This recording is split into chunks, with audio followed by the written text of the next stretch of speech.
demanding that yogis maintain their devotion to Isvara in the higher stages of their meditations, does seem to be discreetly, or perhaps not even so discreetly, promoting it. I envision Patanjali as being too sophisticated a thinker and practitioner to be insistent about this dimension of the tradition, and too delicate about the sensitivities of the non-theistic orientations of other yogi practitioners on the horizons of his day to be dogmatically exclusivistic.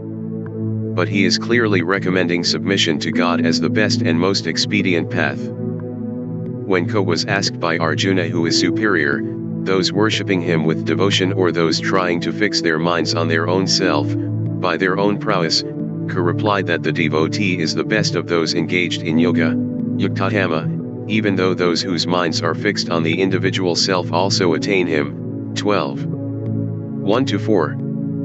The difficulty of those whose minds are attached to the Atman 1-8 is greater than those who fix their minds on Ka in devotion. The path of the impersonal Atman is attained with difficulty by embodied beings. But those who, meditating on Mika, worship me, considering me to be the supreme, and renouncing all actions in me, with undeviating yoga, for those whose thoughts are immersed in me, it is I who quickly become the deliverer from the ocean of death and transmigration. 12. 5-7, Patanjali, like the Gita, is not denying that the Atman can be attained by self-effort, but he is clearly favoring a theistic approach. The optionality noted above is expressed in the Sanskrit particle va, or, in this sutra. There has been some discussion among modern scholars as to what the or relates to, that is, Isvara, pradna devotion to God, is being presented here as an alternative to what?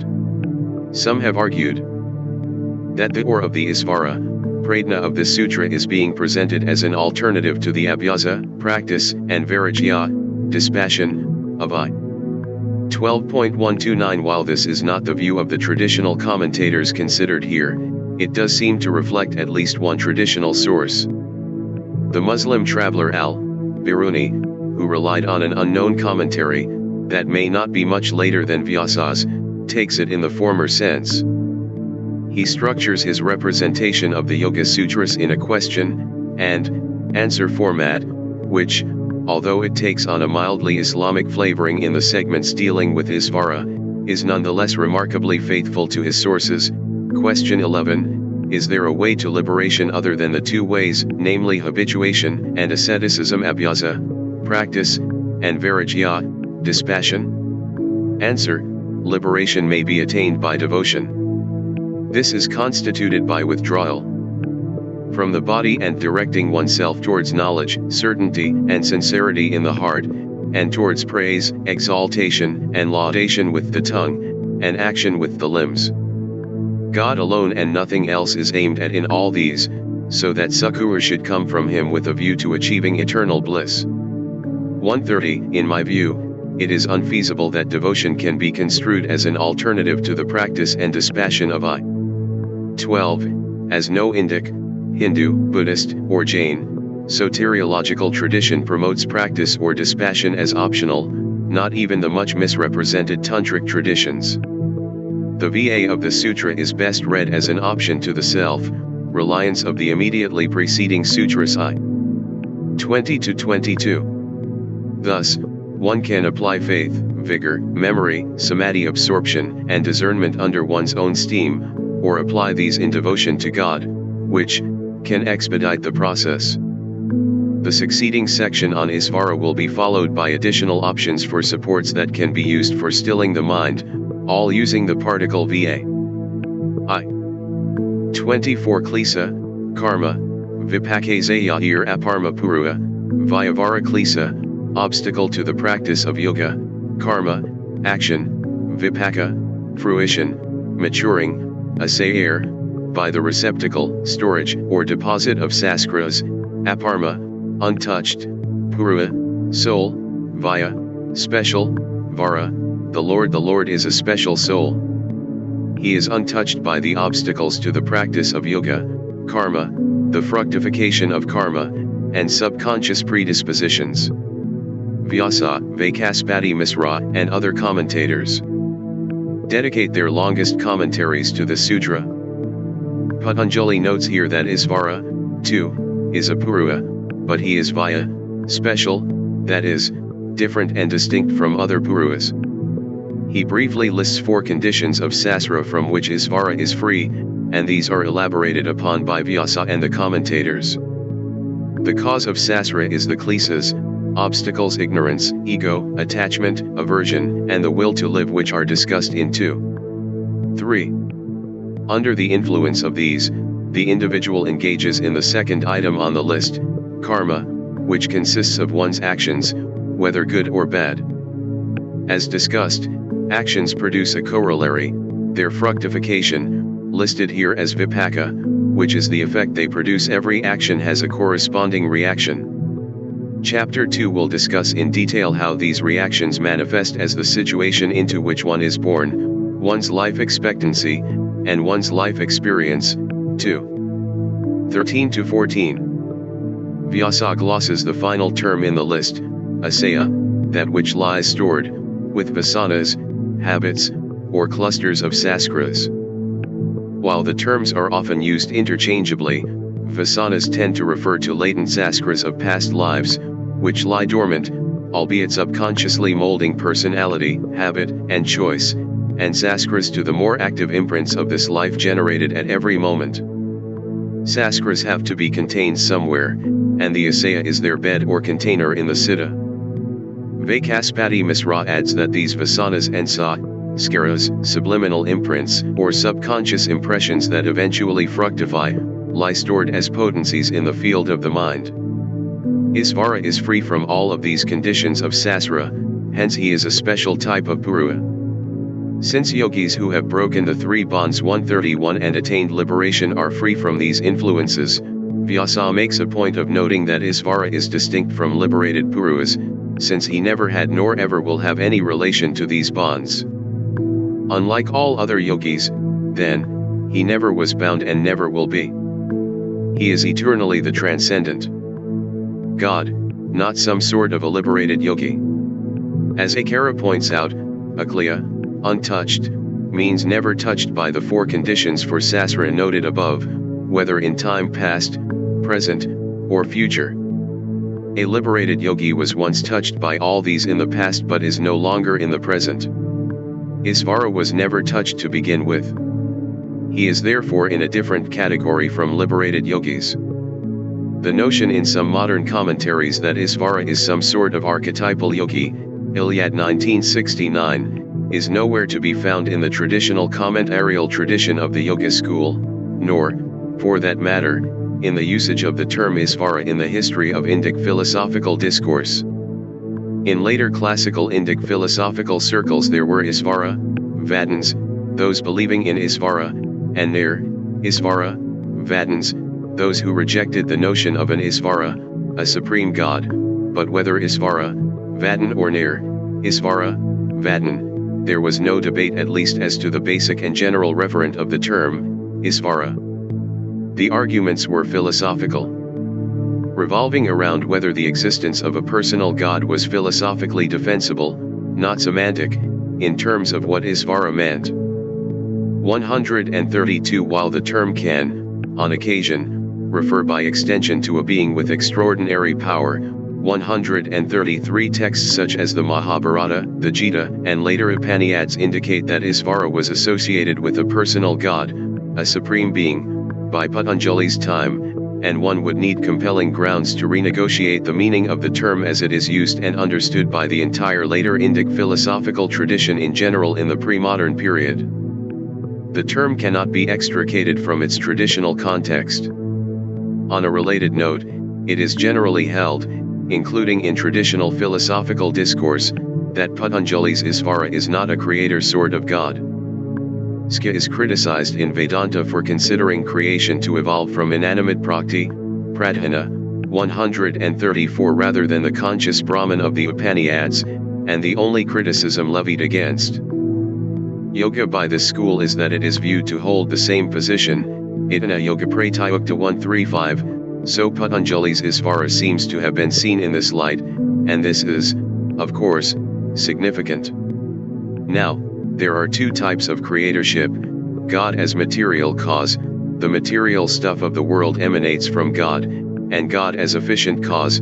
God does not create the actual material substance of the world, which is eternal as is He, but it is He who manipulates the stuff to create the world. But Patanjali nowhere indicates how he envisioned the relationship of Isvara with the creation of the world. Argumentum ex silentio is not the strongest type of evidence, especially since Patanjali is not talking about creation in the sections of the text where he mentions Isvara. He introduces Isvara in the context of meditation, since that is his project in this text. While he does briefly mention a few attributes of Isvara, they are relevant to the ongoing discussion on meditation and liberation from sasra. Creation is an entirely different topic not connected with the subject matter of the sutras, and thus one has no explicit grounds from the text itself to determine how Patanjali envisioned the relationship of Isvara with creation. He does correlate Isvara with O, in I.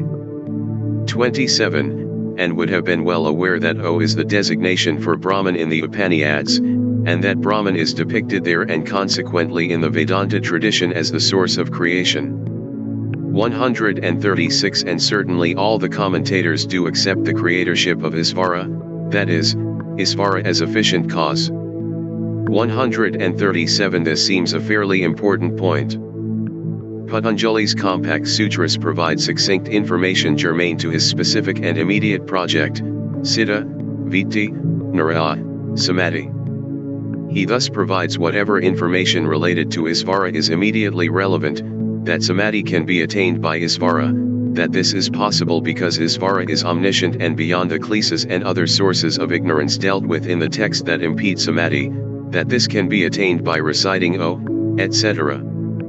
There was no need to extrapolate further since, apart from this commitment to a very delimited focus, there was anyway no paucity of other theistic texts dealing with all manner of additional theological specificities in circulation at the time. Certainly Vijanabhikkhu, although much later and clearly a Vedantin, explicitly states this. Now what is Isvara? What is devotion to him? He has been very thoroughly analyzed in the Vedanta Sutras. Consequently, it is only touched upon in passing here. 138 To make this point, one could wonder why Patanjali has nothing to say about, for instance, disease, which he mentions in I. 30. Again, this solitary reference is in the context of disease being an obstacle to samadhi, and in this regard only is it relevant to and therefore introduced in Patanjali's project. There was an extensive body of knowledge in Ayurveda on other aspects of disease available at the time. That greater body of knowledge is not relevant to Patanjali's project. But this does not mean Patanjali did not consider texts that do focus on Ayurveda essential to human existence, or did not accept their jurisdiction. Likewise, Patanjali's text focuses on Purua, not Isvara. But this does not mean he minimizes or rejects the jurisdiction and contours of those texts that focus on other aspects of Isvara such as creation, or, for that matter, the varieties of Pratna. To my knowledge, all unambiguous theistic traditions taking root in Patanjali's day epic, Puric, Vedanta, Nyaya accepted Brahman/Isvara at least as efficient creator, if not, with the Vedantins, material creator, understandably because the Upanishadic and epic usages of the term cast Isvara, or the more common Upanishadic term, Isa, in this role.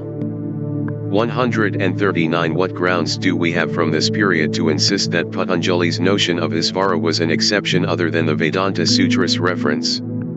And even here the evidence simply points to some form of yoga being associated with some form of skya as denying material creatorship to Brahman. But, even prior to the Vedanta Sutras, the Mahabharata states that he whom both skya and yoga call the Supreme Soul, Nryaa, is the source of Prakti, so both prior to the Vedanta Sutras and also after their composition, there were mainstream strains of skya and yoga that did accept the creatorship of Isvara.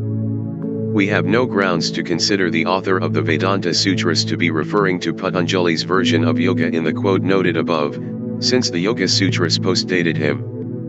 140 Rather, The very fact that Patanjali makes no reference to the creatorship aspect of Isvara suggests he accepted the status quo. We must, I suggest, accept that Patanjali considered Isvara at least as efficient cause of creation. Moreover, the fact that this sutra indicates that Isvara is not touched by the klesas and karma does not indicate that Isvara could not be a personal god for Patanjali. If he is the teacher of the ancients. Ancients, I.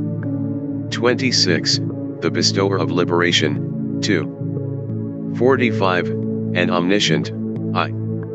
25, then he must have some sort of personality, even to accept a form of pure sattva as held by the commentators, and clearly Patanjali does not consider his involvement with Prakti in this capacity to compromise him or subject him to the laws of Prakti, the klesas and karma, etc. Our commentators differ on how to make sense of this important point, but practically any theistic tradition of the world envisions God as a personal being involved in some way with the world and yet simultaneously absolute and temporally untouched, and the notions of Isvara prevalent in Patanjali's time are no exception. One need only consider the Gita, where Ka as Isvara unambiguously claims to be the creator and source of everything, 7. 4 ff. 9. 8, x. 8, and throughout, the Isvara who enters into the world of Prakti and supports it, 15. 16 to 18, 141 and yet remains untouched and unchanged by all such things, 4.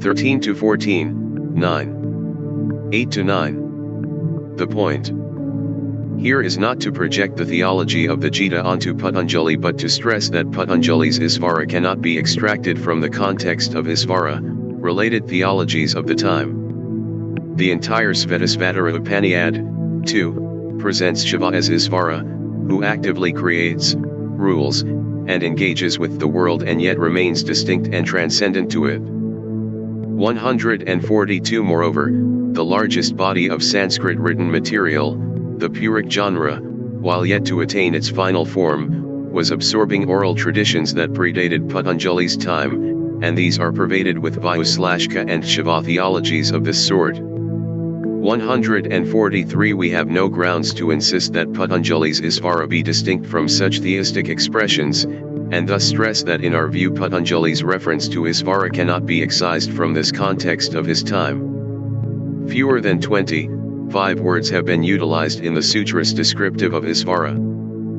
Far too much has been made, in our view, by extracting from the greater theistic landscape of Patanjali's day his terse statements toward a description of Isvara and focusing on them as if they exist in some sort of isolated bubble specific to Patanjali and immune from the mainstream Isvara theologies that were enveloping the Indian landscape. We have noted how earlier scholars opted to consider the entire Isvara element as a later interpolation, in the hope, we suspect, of preserving a rational core to Patanjali, possibly stemming from discomfort with this vivid background of Hindu Isvara theologies.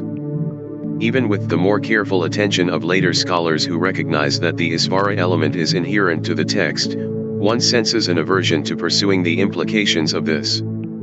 In Patanjali's day and age, and subsequently, for that matter, what options would there have been for any type of Isvaratheism other than the Nryaa/Vayu, and Shiva, derived traditions? Vayu and Shiva had risen to prominence centuries before Patanjali, and their worship was widespread across the subcontinent by the beginning of the Common Era.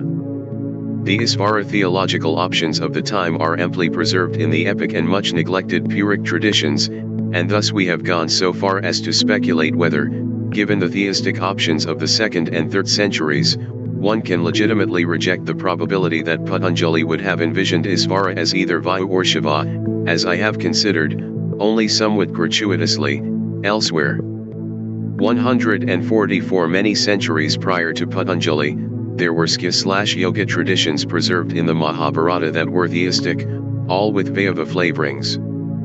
Ramankrishna Rao, 1966, has extensively sieved through the Skya and Yoga, Moksha sections of the great epic and determined that there were several variant schools subscribing to Skyan metaphysics, all of them theistic in some form or fashion. 145 These theistic expressions were Vairava in orientation. 146 That is, they used the language of Vayu/Nryaa when referring to Isvara, even in those variants that conceived of the supreme truth in less personal terms. 147 And, of course, the epics Bhagavad Gita, generally dated between the 4th and 2nd centuries B.C.E. has Vayu in his form as Ka, emphatically stating throughout that he is Isvara and that Prakti and her skin Evoluts are his lower nature. 7. 4. The only extant description of the supposed original source skin text, the Sai, Tantra, Sastra in the, admittedly later and sectarian, Vaivahir Budna Sahit, also accepts a skin Isvara and considers him to be Vayu, and these Vairava skin traditions were preserved in the Puras, as in the later Vedanta traditions, including that of Akara who clearly conceived of Isvara as Vayu 148. There was thus a widespread variety of Vairava, flavored Isvara traditions preserved in a variety of genres long preceding Patanjali. Indeed, every characteristic Patanjali will make about Isvara being transcendent to karma, of unsurpassed omniscience, teacher of the ancients, untouched by time, represented by O, and awarding enlightenment seem extracted from the Gita. In the Gita, Ka claims to be a distinct, but supreme, sort of Purua, the Uttama Puruas Enya, specifying that this Purua is distinct from not only non-liberated Puruas but also liberated ones. 15. 16-18, 149, beyond karma and the klesas. 4.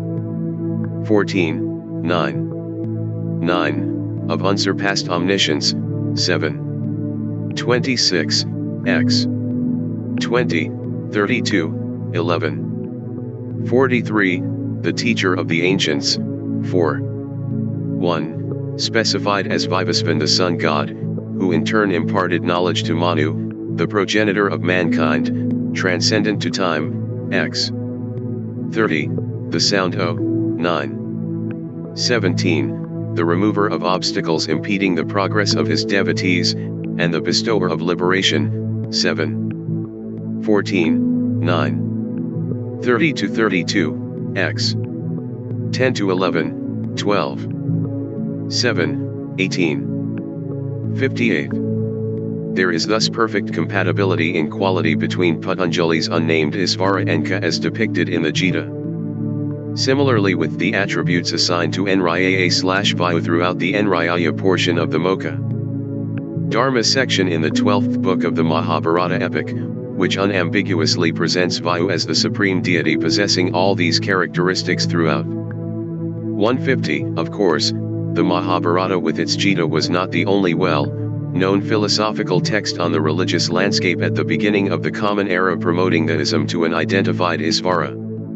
A definite theism had also long emerged in the late Upanishads, particularly the Svetasvatara Upanishad, generally dated from the 4th to 2nd century B.C.E, which vigorously identifies Shiva, named Rudra and Hara in this text, as Isvara.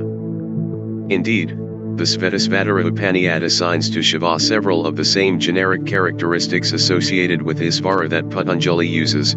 He is distinct from other souls. 151 He is the awarder of liberation, or, more precisely, by meditating on him all illusion disappears. 10. He is omniscient and the maker of time. 6. 2. 16 And he supported, taught, the ancient sage Kapila, the founder of the skin system. This text is very relevant to our line of argument as it promotes yogic practice. Chapter 2 gives the most extensive, and almost sole, description of yoga in the earlier Upanishads, along with the later Matri. 152 Moreover, the sutra is situated in the context of skin metaphysics. 153 Which is the infrastructure within which Patanjali situates his yoga system. 154 The Gita, by most dating estimates 155, and the Svetasvatara Upanishad had preceded Patanjali by centuries, as had many of the Puric stories, even if they were still being organized into their final literary forms. and there is no evidence that Patanjali's rendition of Isvara is a departure from such specific theistic orientations. Indeed, the question must be raised as to what alternatives to Vayu or Shiva would there be anyway in that period. We thus suggest that the evidence points to the conclusion that the theism in Patanjali's system can stem only from these pre-existing Vaivava or Saivite strains. One might add a final note here, that Patanjali not only stipulates the practice of svadhyaya, literally self-study, understood in all the commentaries as referring to the study of scripture, which teaches of the self, and recitation of japa, 144, but also states that from such study and recitation one connects with an Iya, Devata, one's divinity of preference, a term used in the Upanishads and earlier Vedic texts to refer to the Vedic gods. That Patanjali was well versed in the Sutras, sacred texts, and thus hardly immune to the theistic currents of the day is already obvious. This sutra suggests he was himself oriented toward a specific divinity of preference. It is hard to conceive that this divinity would have been one of the, by this time, minor Vedic deities for reasons outlined in the commentary to 244, where I again take up the matter of Patanjali's own personal theistic orientations, but which can be summarized by pointing out that the minor deities are approached for worldly boons. Obviously the yogi has no interest in worldly boons, as Patanjali has already specified. The yogi is interested only in samadhi, and the only divine being who can bestow this is Isvara. Thus, Iya, Devata might better be read, as it is taken in the theistic traditions, as a reference to a form of Isvara to which the yogi is partial. 156. This is underscored by the fact that all the commentators understand svadhyaya as also referring to the recitation of mantra, japa, which Vyasa, following Patanjali, I. 27-28, takes as reciting we will see, specifically refers to Isvara. So whether svadhyaya is taken to be study or mantra, Iya, Devata can conceivably refer only to a preferred form of Isvara. The preferred forms of Isvara in the 2nd century had long been associated with Shiva or Vayu or one of his incarnations such as Ka. There were no other candidates.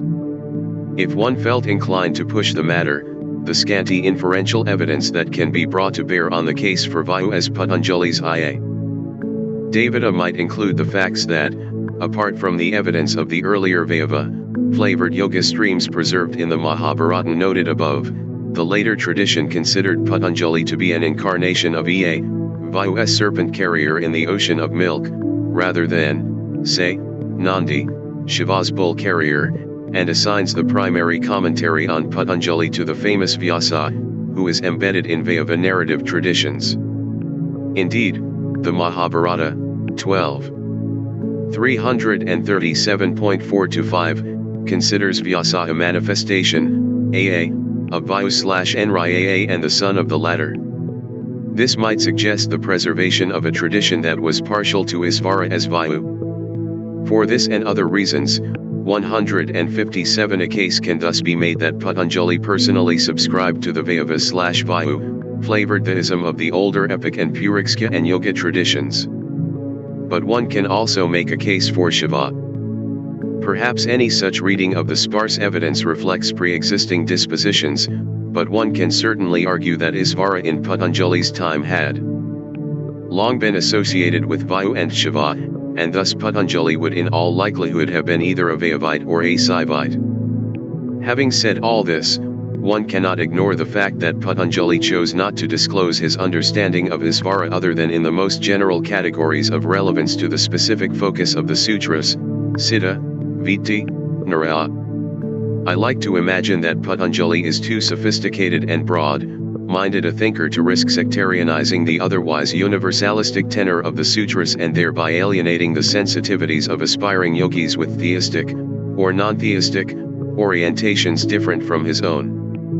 That millions of people worldwide continue to find his text personally relevant today speaks to his foresight in this regard. On a related note, the yoga tradition in America today primarily stems from the Vaivava, Vayu-centered traditions. Krishnamacharya, his son Dazikakar, and his son, in law Iyengar are all devoted members of the Sri lineage of Vaishnavism. Vaishnavism, best associated with the 12th century Vedantin Ramanuj. This is a devotional lineage, prioritizing Bhakti, which accepts Vayu as the supreme Isvara. 158 This aspect of their heritage is unknown to most of their followers, since it was not stressed by these Acharyas upon coming to western shores, although it can be perceived more readily in the Vina Yoga writings of Dazikakar than in those of Iyengar. 159 The transplantation of Vaishnav Bhakti to the West in modern times as a yogic path unto itself is to be credited to the efforts of A.C. Bhaktivedanta Swami, founder of ISKCON, the Hare Krishna movement, whose devotion to Lord Ka inspired him to spread Ka-centered Bhakti, Yoga, Ka-consciousness, around the world. Noteworthy, too, in the same time period, is the transplantation of the Kashmiri form of Saivism featuring Bhakti to Lord Shiva popularized by Swami Madhananda, founder of Siddha Yoga. 160. Returning to our commentators, Isvara is unsurpassed by any other power, continues Vyasa, he has no competitor. Nor does he have an equal. As Vyasa puts it rhetorically, if, among two equals, one says of a desired object, let it be old, and the other says, let it be new, the wishes of one of the two will be thwarted since they cannot both have their way. And if, on the other hand, their wishes never contradict, adds Vaikaspati Misra, then what is the point of having more than one Isvara in the first place? Thus, Isvara has no equal but is the one sole being who is unexcelled and unequaled. Therefore, Patanjali states that he is a special Purua. His existence is substantiated by the scriptures, add the commentators. Vijanabhika lists a variety of passages in this regard, such as the occurrence of the term Isvara in the Gita, for example, 15:17. The scriptures are themselves the product of Isvara when he associates with pure sattva. Thus there is circularity among Isvara, pure sattva, and scripture. Isvara produces scripture from his adoption of pure sattva, and scripture directs one to Isvara. 161 Obviously this means that, since Isvara is omniscient, and it goes without saying that he is beyond any cheating propensity due to his nature of pure sattva, the scriptures emanating from him are absolute and free from error. Vaikaspati Misra raises an issue here concerning Isvara's personality. If Isvara has knowledge and the power to act, as the previous sutras indicate that he does, since he has the power to bestow liberation on the devoted yogi and thus must be aware of his devotion, and I-27 informs us that he taught the ancients, does this not mean he has a siddha mind? Pure consciousness, Vaikaspati Misra reminds us, is unchanging and without object according to the yoga school, and an axiom of Hindu thought in general, and therefore removed from all knowledge and the desire to act. Knowledge and desire are thus functions of siddha, in other words, siddha, vitas. Did not the opening sutras of the text inform us that these very siddha, vitas are responsible for bondage in sasra? The siddha itself is the product of prakti and thus has its origin in ignorance, avidya. How can Isvara, who is forever free, be bound by prakti and its products and subject to ignorance in the form of siddha, vitas? Vaikaspati Misra resolves this dichotomy by supposing that the Lord, even though untouched by nescience, appears to assume the nature of ignorance out of his freedom, just as an actor imitating Rama freely assumes the character of Rama. But the actor does not forget his real self. In the same way, Isvara associates with pure sattva, free from the influence of rajas and tamas, out of his own free will, says Vaikaspati Misra.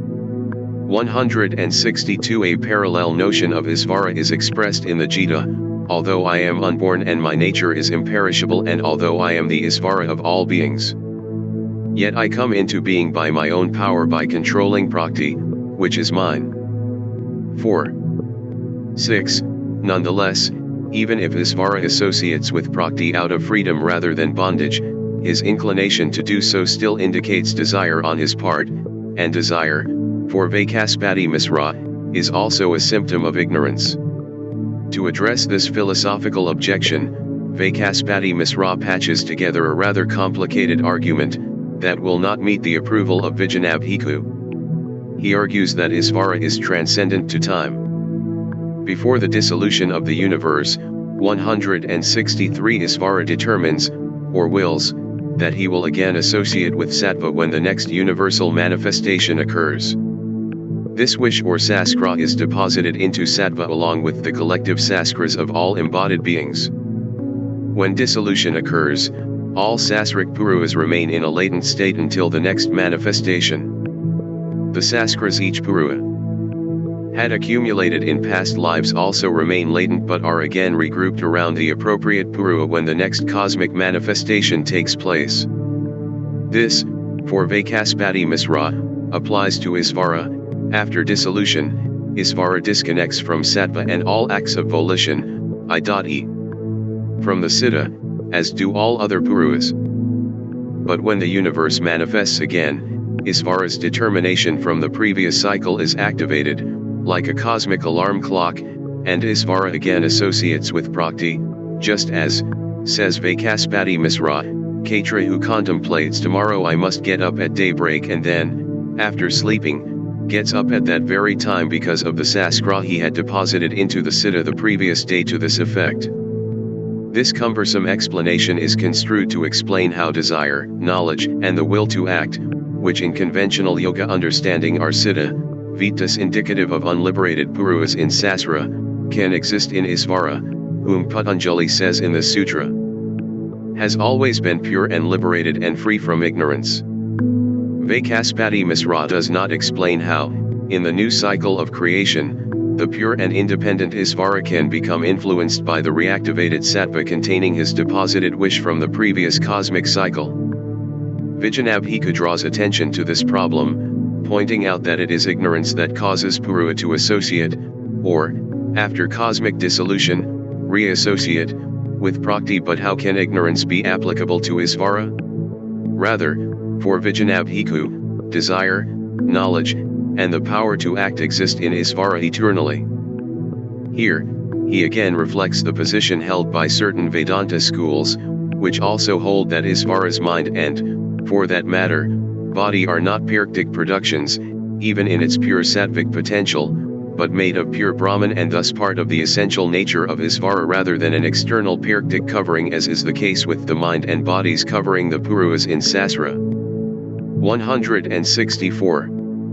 Vijñanabhikkhu uses the sutra as an opportunity to argue on behalf of the view of the Skya and Yoga schools that there is an eternal plurality of puruas, in opposition to the position of the Advaita, non-dualistic, school of Vedanta, which posits one ultimate, single all-pervading purua, Atman. The Yoga view holds that, both in the liberated state as well as in the world of Sasra, there is a plurality of individual souls, while the Advaita school holds that the apparent plurality of puruas, including the purua known as Isvara, is a product of ignorance occurring only in the world of Sasra. In Advaita Vedanta, from a liberated perspective, there is only one undivided Atman. Other Vedanta schools, such as Ramanuj's Advaita, oppose this view, and Vijñanabhikkhu presents various arguments against the Advaita position that can be found in the writing of Ramanuj and other post-Akara Vedantins.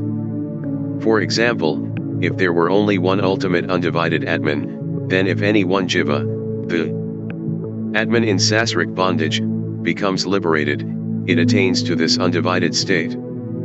How, then, can other jivas continue to exist in Sasra? In other words, if there is only one undivided Atman in reality, how can it exist in both liberated as well as Sasric states? This contradicts the supposed undividedness of Atman. For this reason alone, there must therefore be a plurality of puruas, some liberated and some in Sasra, as held by the Skakarikas. 18. 165. The argument has a history in the polemics of Vedantins opposed to Akara's extreme Advaita form of monism. Thus, Isvara is distinct from the puruas, and the individual puruas from each other. And, importantly, clearly in response to the Vedanta criticism of Skya, and, by extension Yoga 166, Bhojaraja notes that it is by the will, Ikha, of Isvara that the union between Purua and Prakti takes place. The Vedantins point out that since Prakti is inert and unconscious, and Purua in its pure form is free of all desire or any content of consciousness, how could the union between the two ever occur? For Bhojaraja, as for the Vedanta and all other theistic traditions, it is the desire of Isvara, in conjunction with the previous activities of each Purua, that brings about the union between the two in each cycle of creation. The issue of first-time primordial beginnings is avoided in Indian philosophy in general by positing that this cycle is beginningless. Thus, with Bhojaraja, Vijanabhiku, and, of course, Akara and other commentators, Vedantic concerns are blended into the commentaries on the Yoga Sutras, which is an organic and quintessentially orthodox exegetical thing to do. 25 Tatra Naradasayam Sarvajana, Bijam Tatra, in him, Naradasayam, unsurpassed, Sarvajana, omniscience, Bijam, seed. In him, the seed of omniscience is unsurpassed. Although, by definition, omniscience, Sarvajana, means to know everything, and thus degrees of omniscience would seem to be something of an oxymoron, Patanjali here indicates that there is a difference between the omniscience of Isvara and any comparable state obtainable by any other entity. Isvara's omniscience is unsurpassed, Naradasayam. Vyasa states that the metaphor of a seed is used because there are in fact degrees in omniscience, as there are in the germination of a seed. He defines the seed of omniscience as the ability to understand anything, large or small, individual or collective, either in the past, present, or future. In other words, the ability to understand all things from all time. An omniscient person is one in whom the seed of understanding keeps growing. As in any form of measurement, there is a maximum attainable dimension of all individual things or subjects. The smallest subatomic particle, for example, says Bhojaraja, has a certain dimension, as does the vastest entity in manifest reality, space itself. These dimensions of things reach their limit somewhere, and so, therefore, does knowledge of them. Omniscience is knowing the totality of the dimensions of all individual things, whether past, present, or future. Isvara must be omniscient in this sort of sense, adds Akara, to be able to supervise the vast totality of all things in the planned and regulated universe. Where Bhojaraja focuses on the dimension of individual things to define omniscience, Hariharananda focuses on the knowledge of individual beings. All created beings, whether a worm or a human, have some degree of knowledge, whether greater or lesser. This knowledge of all individual beings continually grows. New saskras are being implanted in the Siddha every second. Since there are unlimited beings whose knowledges are continually growing, the collective knowledge is limitless. The being who has attained the maximum attainable level of this expanding collective of knowledge is omniscient. He is the special Purua known as Isvara. Although, by this process of inference, one can reach the conclusion that there must be a highest attainable state of knowledge, omniscience, one does not know the specifics of such an omniscient being by this process, says Vyasa. The followers of all kinds of sects consider their masters to be omniscient. Even in the Yoga Sutras there are several sutras that indicate that the accomplished yogi becomes omniscient, for example, I-43, 49. Are all these on a par with Isvara? The difference is that prior to becoming accomplished, such yogis were not omniscient. Akara points out here that the Buddhists and Jains themselves state that the Buddha and Mahavira 167 attained enlightenment, and this indicates that there was a time when they were not enlightened. In other words, there was a time when they were once subject to ignorance. Their enlightenment and hence omniscience is therefore limited by time. It is not eternal, without beginning. Vaikaspati Misra makes the same point about Kapila, the founder of the Skya system. Vyasa notes in his commentary that Kapila, the original sage, Adi Vidvan, adopted a manufactured siddha, Nirmasiddhamadhyaya, out of compassion and presented the skit teachings to Asuri, whom tradition considers to be the first disciple. Kapila was the first teacher of the lineage and attained liberation, says Vaikaspati Misra, but this is not the same as Isvara, the supreme teacher, who was always liberated. Even as Kapila is accepted as an incarnation of Vayu in some sources, 168 he still had to attain absolute knowledge, according to Vaikaspati Misra, which, as indicated in the Svetasvatara Upaniyad v. 2, he received from Shiva Mahesvara. Again, this means there was a time when he, unlike Isvara, was not in possession of absolute knowledge. As an aside, Vyasa's comment about Kapila points to the Hindu belief that enlightened beings may choose to return to the world out of compassion for those still enmeshed in Sasara, a notion more fully developed in the Mahayana Buddhist notion of the Bodhisattva. Therefore Patanjali's Isvara, who is not limited by time, is of a different category from that of all other enlightened beings. We will engage in some additional speculations as to how Isvara's extra omniscience might be read through certain Vedantic lenses in 349, which is not irrelevant to the commentarial tradition since, as Vaikaspati Misra states, specific knowledge about Isvara, such as his various names such as Shiva and Vayu, and his activities and other details, can be gained from other scriptures. Although Isvara has no personal benefit to gain, Vyasa notes that the purpose of his activities is for the benefit of living beings. Isvara thinks as follows, during the various creations and dissolutions of the universe, I will uplift beings caught in Sasara by disseminating knowledge and dharma, social duty. 169 Vyasa is paraphrasing the famous verse from the Gita here, where Ka states, I appear in every yuga, cyclical age, 170 to protect the pious and establish Dharma 171, 4. 8. This notion of Isvara periodically bestowing instruction to humanity is relevant to the next sutra. Akara makes some useful comments here. Isvara's body is pure sattva and thus free of the limitations of the senses of conventional bodies, therefore, Isvara's awareness can be in simultaneous contact with everything, that is, omniscient. The awareness of embodied beings is limited by the tamasic element in the senses of their particular bodies. Thus humans can see only a certain distance, hear only a certain range of sounds, etc. Other animals have senses with different ranges, and thus the limitations imposed on consciousness vary. Vultures can see farther than humans, for example, and dogs hear and smell more acutely. Akara analogizes this with a light inside a clay jar with holes in it. The light of the jar is visible and can illumine only through the holes. The body with its senses is like a jar with holes. Awareness can penetrate outside reality only through the holes of the senses, often called gates in texts like the Gita v. 13 and Svetasvatara Upaniyad 3:18. And even then its range is limited depending on the type of sense, the sight of a vulture vs. that of a human, which can be compared with different, sized holes in the jar. But when the jar with its holes has been removed, the light that had been contained within can now pervade everything without being dependent on the holes for its path. Similarly, since Isvara is free from karma, his awareness is not limited by sensual limitations and thus can perceive everything at the same time. Hence he is omniscient.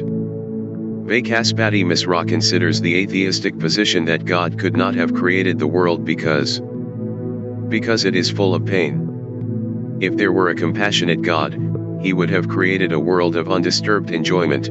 Such arguments surface periodically in the writings of atheistic schools such as the Jain and MMA with Macron essay with Macron 172. His response to this is that God informs mankind of the means of liberation and thus is not cruel. Vijanabhika considers a further charge that since Isvara is partial to his devotees, showering his blessings on them and not on others, he is a flawed individual, since partiality is not a sign of transcendence. Not so, he says. Just as fire has the nature of heat, so God's nature is such that he is controlled by his devotees, but anyone can avail himself or herself of this nature by cultivating pure sattva. Thus, all have access to his blessings. He quotes Gita 9:29, I am equal to all beings, there is no one dear to me nor disliked by me. But those who worship me with devotion are in me and I in them. Pleasure and pain, asserts Vijanabhikkhu, are the result of one's own past actions and have nothing to do with Isvara's partiality. I.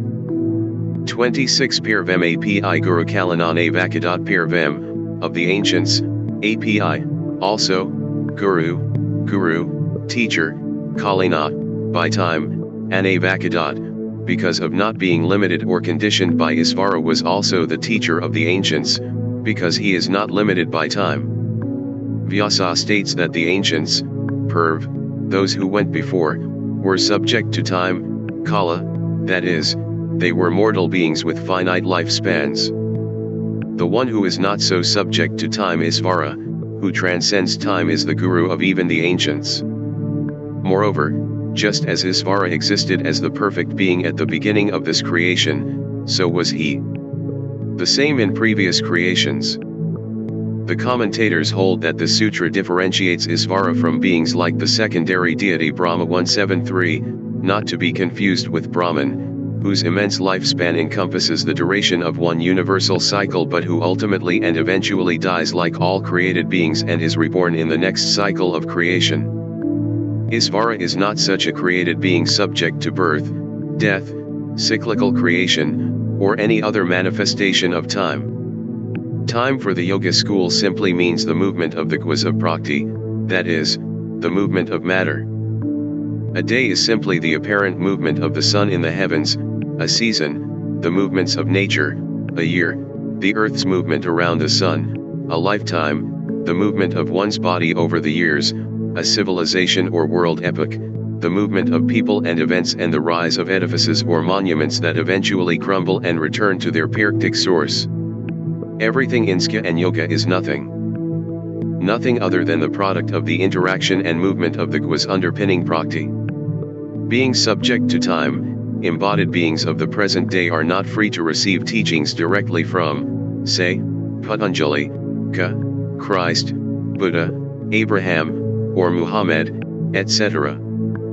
Because our situation in time is different from theirs, they were present in a different configuration of the guas, which we call a previous age, than the present configuration. But since Isvara is transcendent to time and to the laws of Sastra, such as karma, which limits ordinary embodied beings' capacity to control their destiny in terms of when and where they are injected into prakti, Isvara can break into human history at will, so to speak, and impart teachings to sages throughout the ages. In the Muslim traveler/scholar/historian al-Biruni S. somewhat Abrahamically flavored, understanding of the sutra. It is he who addressed in various ways Brahma and other primal sages. To some of them God sent down a book, to others he opened a gate for intermediation with respect to him. Again, to others he made a prophetic revelation so that they grasped in thought that which he bestowed upon them. 174 Akara gives the following purport to the sutra: just as gurus, who are teachers of knowledge and dharma, are offered homage by their pupils who have taken shelter of them, so Isvara, who is the teacher of all other teachers, should be meditated upon in the heart by his devotees who know him by such names as Nryaa, Vayu. And just as human teachers bestow their grace upon their disciples wholly devoted to them, so the Supreme Teacher bestows his grace upon his devotees who purely contemplate him. Vijanabhikkhu uses this opportunity to again promote the Vedantic philosophy of Bhedabheda, difference and non-difference, which, while not a topic Patanjali chooses to engage with in the sutras, is of general philosophic interest as it touches upon one of the chief concerns of Vedanta thought, the relationship of the Purua with Isvara. According to Bhedabheda, and related Vedantic views 175, Isvara, the personified Brahman, is one with the living entities, but also different. Their relationship is that between the whole and the part, the fire and its sparks. Although there is oneness between the whole and the part on one level, the relationship is not one of absolute unity, as the Advaita, non-dualist, schools of Vedanta hold, it is rather one of non-difference. The point is not one of mere semantics, it is subtle and significant.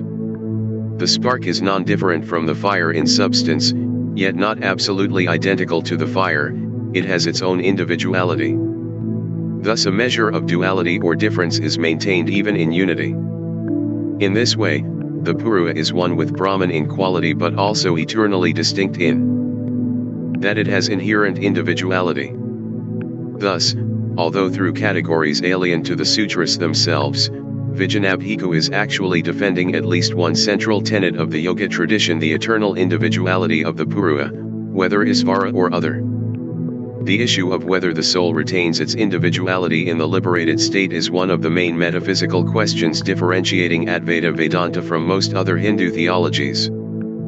From the 6 schools of orthodox philosophy, 5 Nyaya, Vaiyika, Skya, Yoga, and MMA with Macron SA with Macron and significant branches of the 6th, Vedanta, posit that the Atman is eternally individual both in sasric and liberated states. The Advaita, non-dual, school of Vedanta, as well as other non-dual, monistic, traditions such as the cluster of Sakta schools, holds that individuality is a feature of Sasra only, but that upon attaining liberation, the soul loses its individuality and realizes its oneness with the Absolute, hence the term Advaita. Literally, non-dual, one. The Yoga school rejects this view and subscribes to the position that the soul retains individuality even in the liberated state. 176I. 27 Tajya Vikeka Pravatajya, his, Vikeka, designation, Prava, the mystical syllable O. The name designating him is the mystical syllable O. Patanjali states here that Isvara is represented by the mystical syllable O referred to here by its synonym, Prava. O has been understood as a sonal incarnation of Brahman, which is the most common term used for the absolute truth in the Upanishads, since the late Vedic period. 177 The Taittiriya Upanishad, for example, states, Brahman is O, this whole world is O, I. 8.1, as does the Kaha Upanishad, 2. 16, the Prasna Upanishad, v. 2-5, and the Mkha Upanishad, which concerns itself entirely with the relation of manifest reality with this syllable. The Muaka Upanishad describes O as the bow, the self as the arrow, and Brahman as the target that must be struck, paralleling Patanjali's statement in the next sutra. The Svetasvatara Upanishad states that through the practice, abhyasa, of meditating on O, one can see God, I. 14. 178 A scholastic such as Patanjali would most certainly have been well schooled in the Upanishads, especially given his own mandate of the prerequisite of study for success in yoga, 2. 1 and 44, which, as an orthodox thinker, he would have accepted as Sriti, divine revelation. Even though he never refers to Brahman in the sutras, here again we must allow for the possibility that, along with texts such as the Gita, 179 the Svetasvatara Upanishad, 180 the Epic, and the theologies of the Puras indeed, along with all the Isvara theologies of his time, to my knowledge. He is consciously equating the Upanishadic Brahman with this personal Isvara, by means of this common denominator of O. Vyasa raises the question, which touches upon various Indian theories of language, of whether the relationship between the person Isvara and the designation, Vaikeka, O is conventional, a socially agreed upon usage, or inherent and eternal. The relationship of word and meaning, signifier and object signified, 181 has an extensive history in Indian intellectual thought. Briefly, from conventional perspectives, elephant refers to a particular type of creature, but camel, or any other term, such as abracadabra, would do just as well provided it becomes a designation for this creature agreed upon by the speakers of the language. Different languages use different terms for the same object. The term elephant is thus conventional, it does not have an eternal or absolutely binding relationship with its referent. The same obviously holds true for personal names given to people, as Vijñanabhikkhu notes, the name Devdutta is given adventitiously to a son by his father, he could just as well have called him Vyapriya. 182. An inherent relationship, on the other hand, is eternal and not dependent on social usage. Vyasa gives the example of the relationship between a lamp and light. Wherever there is a lamp there must always and necessarily be light. Such is the relationship between Isvara and O. It is not a culturally agreed upon designation. Isvara was known by the syllable O in previous creations, and will be for all eternity.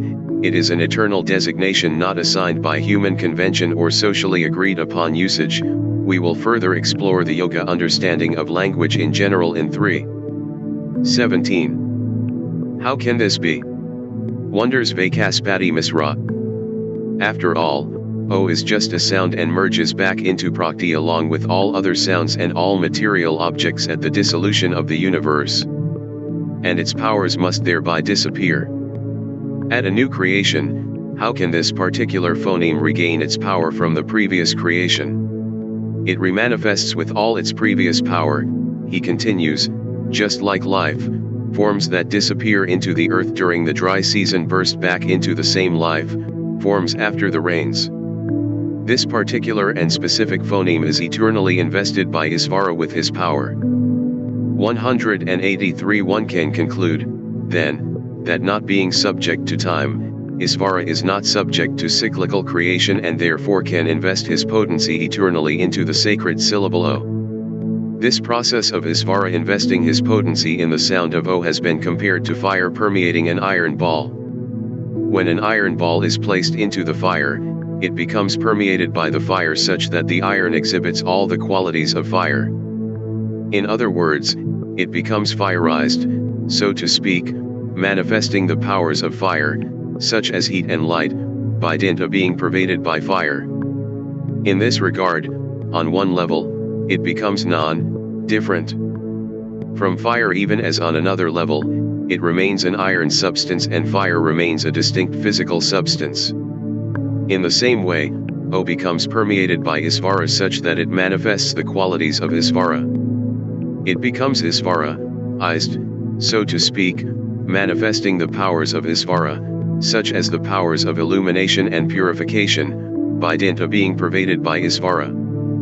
On one level, then, it becomes non-different from Isvara, even as on another level, it remains a praktic sound vibration and Isvara remains a distinct transcendent entity. In this way the mind, which, as a praktic entity cannot grasp that which is finer than itself, namely, Purua, Isvara, as we know, is a special Purua, can grasp or focus on the praktic sound O. But since Isvara has invested his presence in this sound, as an act of grace, the mind is, for all intents and purposes, coming into direct contact with Isvara. In this way, the praktic mind can absorb itself in an unmediated fashion on the non-praktic Isvara. Hariharananda believes that this empowered syllable O along with its designation, Isvara, is reintroduced to humanity in each new cycle of creation by omniscient beings, or sages with recollection of their past lives. He feels that no other word can bring about comparable calmness of mind.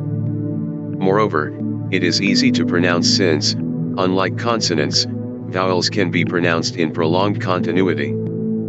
The sound, he holds, moves from the throat to the brain, where it aids contemplation. Certainly, the repetition of O has been performed by mystics and meditators in India for many centuries and is one of the most common forms of Hindu meditation.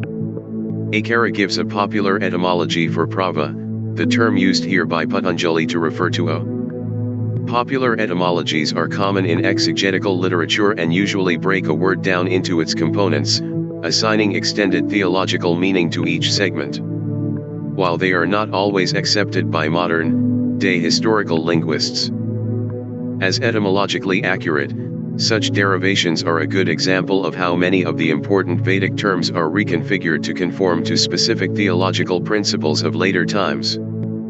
The prefix pra, of prava, he says, stands for prakarya, perfectly, and nava is a derivative of the root nu, in its third-person passive form of niyate, he is praised. Thus, Through the recitation, japa, of O, Isvara is praised perfectly. Alternatively, he continues, substituting the VA of Prava with DHA, one can construe prayed, surrender to the Lord. Prava is thus a sound representation of the Lord through which one can meditate on him in a devotional mode, as the next sutra will indicate. One more general comment seems useful here. Isvara is the generic name for God in the Hindu theistic traditions. That is, when used alone it tends to refer to a philosophical category in these contexts, that of a supreme personal creator rather than specific divine manifestations of this supreme being in the forms of Vayu, Shiva, and Ka, who all lay claim to the title Isvara in Puric and epic texts.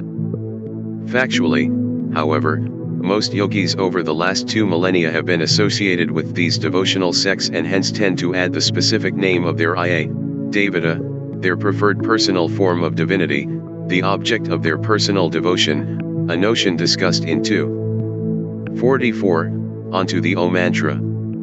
Thus, for the Vayu/Nryaa traditions, that is, those that conceive of Isvara as Vayu/Nryaa, the favored mantra is O Namo Nrayaya, for the Shiva traditions, O Namah Shivaya, and for the classical Ka traditions, O Namo Bhagavate Vasudevaya. Even in the by now far more popular and universalized Ka mantra Hairka, Kaka, Hair Rama, Rama Rama, Hair introduced to the Western world by the great Vaishnava teacher A.C. Bhaktivedanta Swami, the medieval Ka theologians from which his lineage stems proposed that this mantra both inherently contains and also supersedes O. 184. The point is that even in the more developed Bhakti traditions, O retains its primordial status as encapsulating the absolute truth but is incorporated into more sophisticated understandings of Isvara and, consequently, more personalized and elaborate variants of the O mantra. These, too, can be, and have long been, used as mantras upon which to fix the mind, by those more steeped in Bhakti. 28 Taj, Japas Tad, Artha, Bhavanam Taj, it's of the syllable O, Japa, repetition, Tad, it's of the syllable O, Artha, meaning, Bhavanam, dwelling upon its repetition and the contemplation of its meaning should be performed. Continuing this discussion of O, Patanjali here gives a specific indication as to how to fix the mind on Isvara. After all, since Isvara, as a type of Purua, is beyond Prakti, and therefore beyond conceptualization or any type of Vitti, how is one to fix one's mind upon him since the Praktic mind cannot perceive that which is more subtle than itself? Patanjali provides the means, through the recitation of the syllable in which Isvara manifests. As early as the Kaha Upanishad, O, which is considered there to be, different from Brahman is described as the best alambana, support, I. 10:38, for the mind in meditation, when one knows this support one delights in Brahman. The recitation of O is called japa.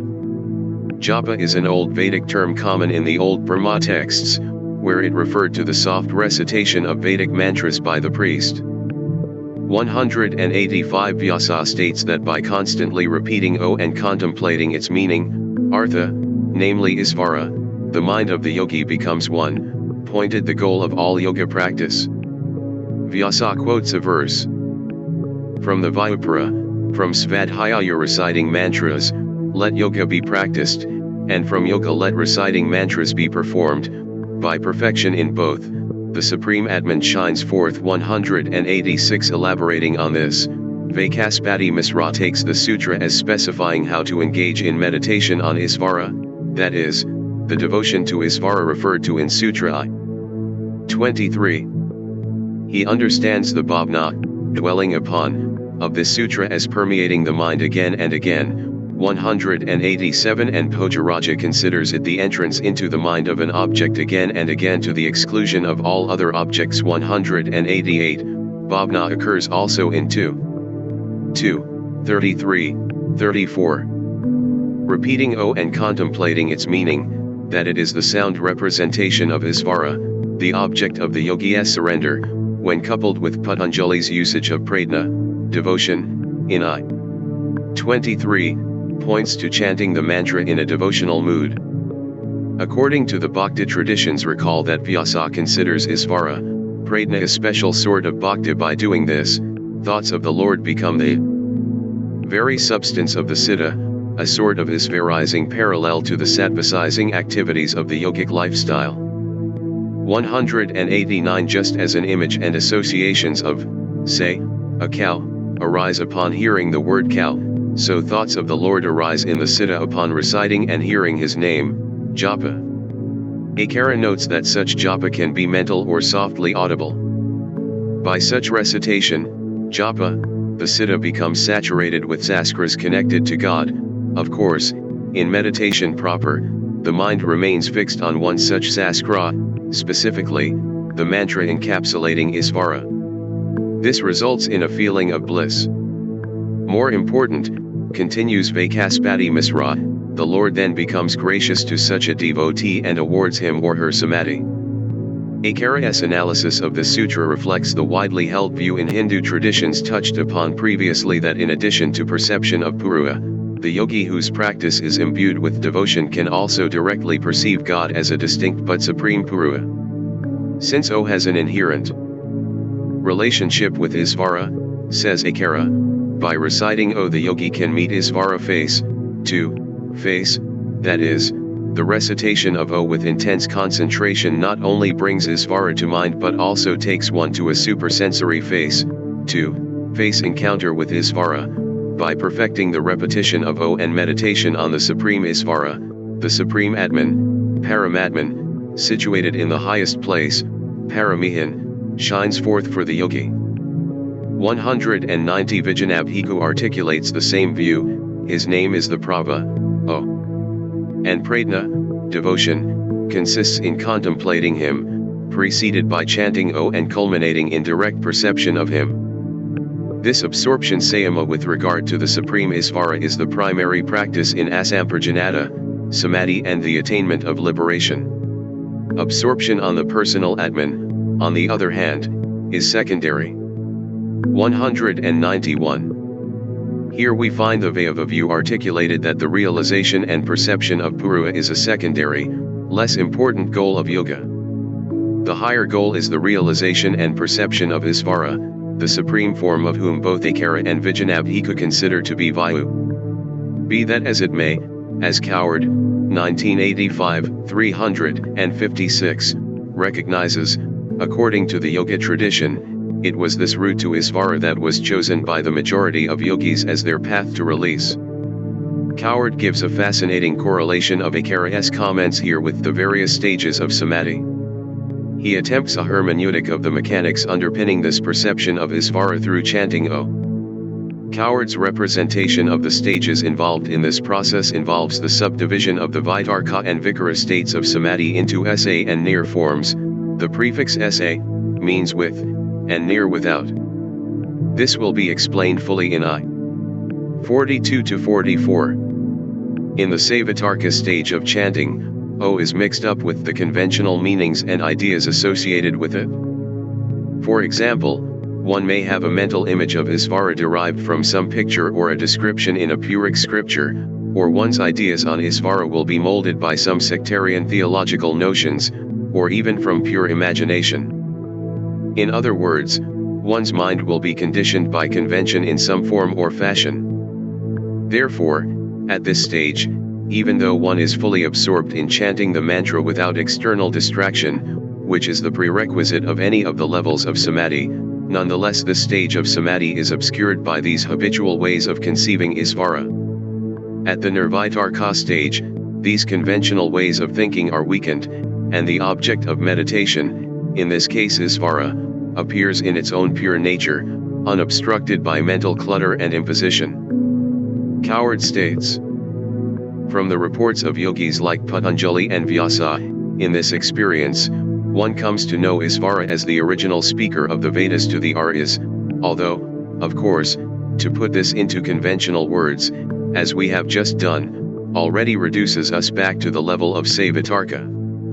To know it in its Nirvitarka 192 purity, one must experience it for oneself. 1985, 354, at the third stage of Savakara, as the mental concentration on the recitation of the mantra deepens, one penetrates into the essence of the sound and begins to perceive Isvara's body as consisting of pure sattva.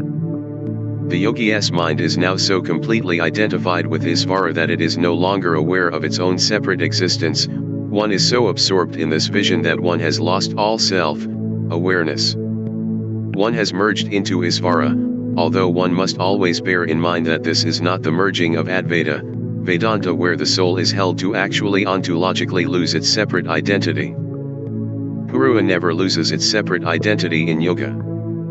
The merging here is psychological. One forgets one's own self in the rapture of the divine vision of Isvara, but one nonetheless remains a distinct individual. In the final stage, one's absorption in this vision of Isvara is purged of all notions of time and space. Isvara's relationship with the Prava and all the Vedas, of which it is the seed, is seen to have existed in all previous cycles, world ages, beginninglessly, to be manifest in the preset cycle, and to be potential in all future cycles. Ibid. 355. Since the late Vedic period, as Coward points out, Isvara, Pradna and Svadhyaya, in the form of chanting Ahum, has been the core practice of most yogis. 357. It is unfortunate that adequate attention has not yet been directed to the Puric traditions, which were being compiled and organized into the Puric corpus in Patanjali's time, where the bare-bones directives of the Yoga Sutras are brought to life. It is in the colorful narratives and stories of the great and manifold manifestations of Isvara in the form of Vayu, Shiva, and the goddess, and in the stories of the great devoted paradigmatic yogis who undertook tapas, Isvara, Pradna, and Svadhyaya in unique and incredible ways, that one finds the inspirational exemplars of Hindu yoga. Notwithstanding that these stories have been dismissed by most Western scholars as too mythological to merit serious philosophical attention, it is from these stories and renditions that the living yoga traditions of Hinduism have found their inspiration, and the spiritual practices of hundreds of millions of Hindus over the centuries have taken shape. The Puric Dhruva story is one such well-known story. Dhruva was a young boy of 5 who was offended by his father the king, c. 12:51 for this part of the narrative. Desiring revenge due to his Kshatriya, warrior, spirit, the boy took to the forest, where he performed japa on the mantra given to him by his guru Narada. O Namo Bhagavate Vasudevaya, with undeviating concentration.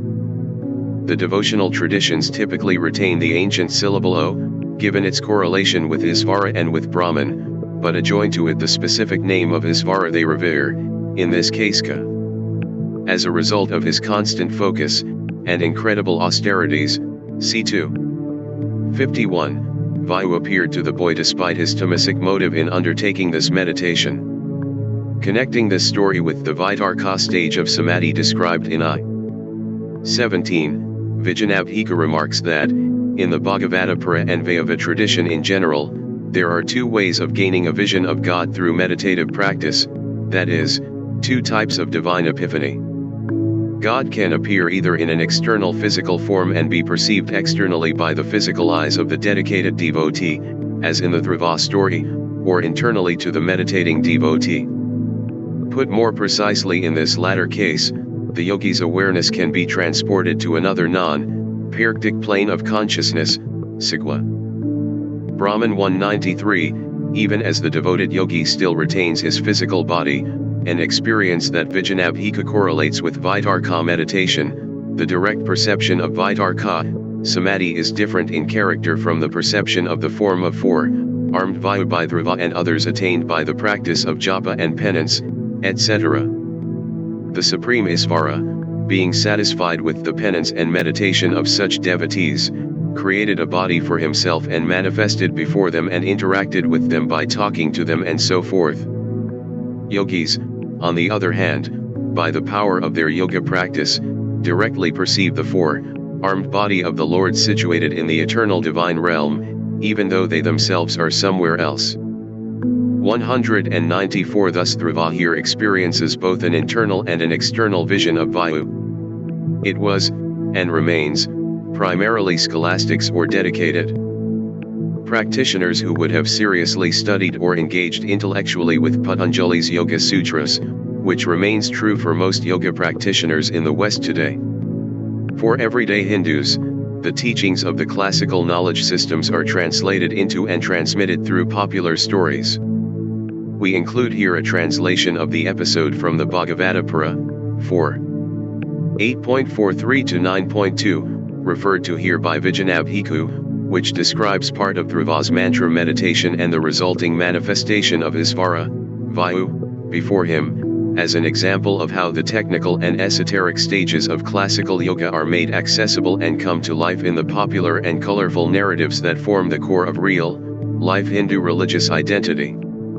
In 3 we provide another description of yoga practice from the Bhagavata-pura using the same form of Isvara as the Alambana. We take up the narrative where Dhruva's guru, the great sage Narada, instructs the child. Seated on a prepared seat, asana, one should cast off the impurities of the senses, breath, and mind by the 3 practices of prema. 195 One should contemplate, dhyana 196, with a steady mind the supreme teacher, Guru, I.E. Isvara. He has pleasing face and eyes and is always inclined to bestow his grace. He has beautiful nose and eyebrows, charming cheeks, and is the most attractive of the divine forms. Youthful, with charming limbs, and reddish eyes and lips, he is the refuge of his devotees, the shelter of humankind and an ocean of compassion. He is a Purua, his color is that of a dark cloud, and he bears on his chest the mark of Srivatsa. He wears a forest garland, and his 4 arms bear the conch, discus, club, and lotus flower. 197 He wears a helmet and earrings, and is bedecked with bracelets and armlets. His neck is adorned with the Kaustubha gem, and his garment is of yellow silk. He sports a belt with dangling bells, and shining golden anklets. He is the most attractive person in existence, serene, and delightful for the mind and eyes to behold. He is endowed with 2 feet shining with a row of gem-like nails. He is to be found within, having taken up his seat in the lotus of the heart of his worshippers. 198 He is the supreme boon giver, and one should meditate, dhyana, on his smiling countenance and loving glances with a steady and concentrated mind. The mind of one meditating on the most auspicious form of God, Bhagwan, becomes perfected due to this highest form of mental control, and never refrains from meditating. Now hear the supreme secret mantra which should be chanted, japa. A person reciting this mantra for 7 days and nights attains a vision of the Siddhas. 199 It is, O Namo Bhagavate Vasudevaya. With this mantra, a wise person should perform the Lord's worship with devotional offerings, understanding the appropriate articles to use in worship according to place and time. The Lord manifests in the form of the mantra. One should perform worship in the same manner as he has been worshipped by the ancients, while reciting this intimate mantra. Dhruva withdrew his mind, which is the support of the senses and their objects, from all other objects. Meditating on the form of God in his heart, he ceased to be aware of anything else. Then, he observed that form, which was as brilliant as a flash of lightning, that he had been perceiving internally in the lotus of his heart on account of his insight honed by dedicated yoga practice, suddenly disappear, and opening his eyes he beheld that same form standing externally. As elsewhere, Vijanabhikkhu introduces a Vedantic element to the discussion. As we know, his philosophy is one of Bhedabheda, oneness in difference, and he quotes a variety of scriptural passages emphasizing the oneness of the Purua with Brahman, or Isvara, that is, between the soul and God, and a selection of passages focusing on the difference between the two. Vijanabhikkhu is correlating Brahman with Isvara here since, in theistic Vedanta, where Brahman is conceived of as a personal being, they are essentially one and the same. In Vijanabhikkhu's view, Such apparently conflicting statements can be reconciled by holding that Purua and Brahman are simultaneously both one and different. As he has attempted to illustrate in previous passages, the oneness of the equation holds good insofar as both are pure consciousness and thus belong to the same class, or category, of existence. However, both Isvara and Purua retain their identities eternally, hence the difference, as Vyasa will specify in the next verse. 200. While this is a Vedantic concern, it holds for the Yoga tradition, at least with regard to Purua and Isvara. Vijanabhiku adds that the oneness of Purua with Brahman results from the absorption of the consciousness of the former into the latter. In other words, it is a psychological, not an ontological or a metaphysical, oneness. Put differently, the pure Purua forgets its own separate existence by being absorbed in thoughts of Isvara, but this does not mean such a Purua actually loses its distinct individuality as certain non-dualist schools hold, hence the difference indicated in Vedabheda philosophy. Vijanabhika quotes the well-known verse from the Mahabharata, 12:306.76, stating that those who are wise worship the 26th category of existence, Isvara, not Purua, the 25th. Thus, Isvara, like Purua, is an eternally separate category of reality, and, although the two are alike in nature insofar as both are conscious beings, they are nonetheless eternally separate and distinct individuals. Through repetition of O, and meditation on Isvara, one can realize the latter as Paramatman, the Supreme Soul. Additionally, in Vijanabhiku's view, one cannot chant O and meditate on Isvara at the same time. Therefore, he suggests that O be repeated as a prelude and postlude to devotional meditation. Hariharananda, on the other hand, holds that the O mantra be recited while thoughts of Isvara are simultaneously cultivated, because if O is chanted correctly, its designation, Isvara, automatically comes to mind anyway. In his perspective, which is representative of most Bhakti theologies, eventually both the mantra and its referent, Isvara, come naturally to mind, at which time the devotee is established in Isvara, Pradna, submission to God. 29 Tata Pratyak, Setanadhigamo Pyantarayabhava Tata. From this, Pratyak, inner, Setana, consciousness, Adhigama, realization, API, also, Antarya, interruptions, Abhidv, absence, Ca, also, as well from this comes the realization of the inner consciousness and freedom from all disturbances. According to Patanjali, as a result of submission to the Lord, the various disturbances, Antarya, disease, idleness, etc., listed in the next sutra, do not manifest, rather, the yogi's inner consciousness. Consciousness or real self manifests, Pratyak, Setandhigama. The yogi is granted a vision of his own Purua by Isvara's grace, a benediction repeated in 2:45. Not only this, but the dedicated yogi is also bestowed physical health and freedom from all the bodily and psychological disturbances of embodied life. In other words, if we follow Akara and Vijanabhiku's thrust from the last sutra, by the dedicated absorption in Isvara as manifest in the sound O, the yogi attains direct experience of his or her own Purua, physical and psychological well-being in the Pirktic state, and a vision of Isvara in his form of pure sattva, that is, a vision of the Supreme Lord. Vyasa states that just as Isvara is a Purua who is pure, peaceful, independent, and free from change, so also is the ordinary Purua. Elaborating on this, Vaikaspati Misra defines purity as free from birth and death, peaceful as undisturbed by the obstacles, the kleshas of ignorance, ego, attachment, aversion, and clinging to life. Discussed in 2:3, independent as beyond virtue and vice, and freedom from change as freedom from consequences of karma, namely, type of birth and duration and quality of life, 2:13-14. Bhojaraja raises the question as to how realization of the self can be attained from devotion to Isvara, who is different from the self. The answer, he says, is that Isvara is similar in constitution to the self. Drawing once again on this Vedantic philosophy of Bhedabheda, Vijanabhiku elaborates that by understanding the whole, the part is automatically understood.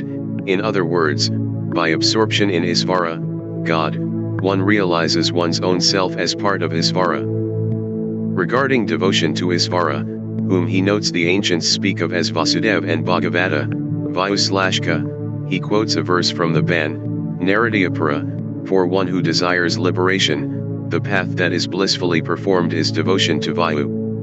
Meditate constantly on him with the mind, otherwise one will be cheated. If one is looking for protection, he is your protector in the greatest difficulty. 201 Regarding the removal of obstacles and the revelation of the self by his grace noted by Patanjali, Vijanabhika quotes another verse from the same Pura, for people who have staunch faith in Vayu, the remover of Maya, Vayu reveals the self, which is different from Prakti, just like a lamp. 202 The Pura texts are pervaded by statements of this nature. 30 Vyadi, Sthayana, Saya, Pramadalajiavarati, Vaitranti, Darsanalabda, Bhumakatvanavasthitatbani Siddha, Vikapsti Antari Vyadi, disease, Sthayana, idleness, apathy, Saya, indecision, doubt, Pramada, carelessness, negligence, alagia, sloth, avirati. Lack of detachment, Vaitranti, confusion, error, Darsana, perception, alabda, not obtaining, Bhumakatva, place, ground, not attaining a base for concentration, Anavasthitatbani, instability, Siddha, mind, Vikap, distractions, Te, these, Antari, the disturbances. These disturbances are disease, idleness, doubt, carelessness, sloth, lack of detachment, misapprehension, failure to attain a base for concentration, and instability. They are distractions for the mind. Patanjali lists the disturbances he indicated in the previous sutra are removed by devotion to Isvara. We use disturbances here for antarya, literally, that which intervenes, rather than obstacles, since the latter term is often used for the klesas, which are far more permanent and deep-rooted than the antaryas listed in this sutra. Vyasa notes that these 9 disturbances occur along with the vittas, the changing states of the mind, and if these disturbances were removed, there would be no vittas, and thus the goal of yoga, the cessation of all vittas, would be accomplished. He proceeds to define these interruptions. In accordance with the traditional theoretical understanding underpinning Ayurvedic medicine, he considers disease, Vyadi, the first item on the list, to be an imbalance of the bodily fluids, or an imbalance of the doas, the 3 humors of Ayurveda, Kapha, Vata, and Pitta. 203. In other words, disease occurs when one of these is in excess of its requirements. Idleness, Sthayana, is the disinclination of the mind toward work, a sort of mental paralysis, says Akara. Following the Nyaya school, doubt, Saya, is taken as the consideration of 2 sides of an issue and thinking, it might be this way, if not, it might be that way, or, as Bhojaraja quips, is the practice of yoga doable or not? 204. Carelessness, Pramada, is lacking the foundations to practice samadhi, presumably a reference to neglecting the 8 limbs of yoga, which will be discussed in chapters 2 and 3, a lack of persistence, says Akara. Sloth, alagia, is lack of effort in mind and body. 205 due to heaviness, which is caused by kapha, excess phlegm, says Vaikaspati Misra. Lack of detachment, avirati, is mental greed due to the mind contemplating the sense objects, due to past addictions, says Akara, a theme discussed at length in texts such as the Gita. 244. Misapprehension, Vaitranti, Darsana, is mistaken knowledge, like mistaking mother, of pearl for silver, Says Bhojaraja 206, Akara considers this to be misconceptions about the yoga path itself. Failure to attain a base for concentration, alabdha, bhumakatva, is failure to attain a state of samadhi. Finally, instability, and avasthitadva, is the inability to maintain any such state that one might attain. Only when samadhi is maintained will the mind be stable. Vijanabhika quotes a verse in this latter regard: even an elevated yogi can fall down due to worldly attachments, what to speak, then of a neophyte yogi. 207. One is reminded of the Gita's comment that the senses are so strong, that they forcefully carry away the mind even of a discriminating person who is striving to control them. 260. These disturbances, concludes Vyasa, are the impurities of yoga, its enemies and obstacles produced by rajas and tamas. They are called disturbances, antarya, says Akara, because they move, aya, and make a gap, and thara, in one's practice. 31 Tukka, Dormanasagam, Ijayatva, Svasa, Prasvasa Vikepa, Saha, Bhavatuka, pain, suffering, Dormanasia, dejection, agam, Ijayatva, trembling of the limbs, Svasa, inhalation, pravs, exhalation, Vikepa, distraction, Saha, Bhava, occur with, accompany suffering, dejection, trembling, inhalation, and exhalation accompany the distractions. Accompanying the disturbances noted in the previous sutra is a further set of secondary disturbances of the mind which, as always, the commentators explain individually. Vyasa refers to the three standard sources of suffering or pain: dukkha, the first item on Patanjali's list, recognized in Hindu knowledge systems, Idachi. Skyakarika 1, which will be discussed in 2:15, suffering from one's own body and mind, suffering from other entities, and suffering from the gods, that is, from nature. Vaikaspati Misra gives disease as an example of suffering from one's own body, and desire as suffering of the mind, or, for Ramananda Sarasvati, romantic love, a tiger's mauling as an example of pain from other living entities, and planetary influences as an example of suffering from nature, which includes natural effects such as excessive heat and cold. Vijanabhika notes that these three categories are not comprehensive since they do not include pain arising from items such as pots and cloth, by which he seems to be referring to pain caused by inanimate objects.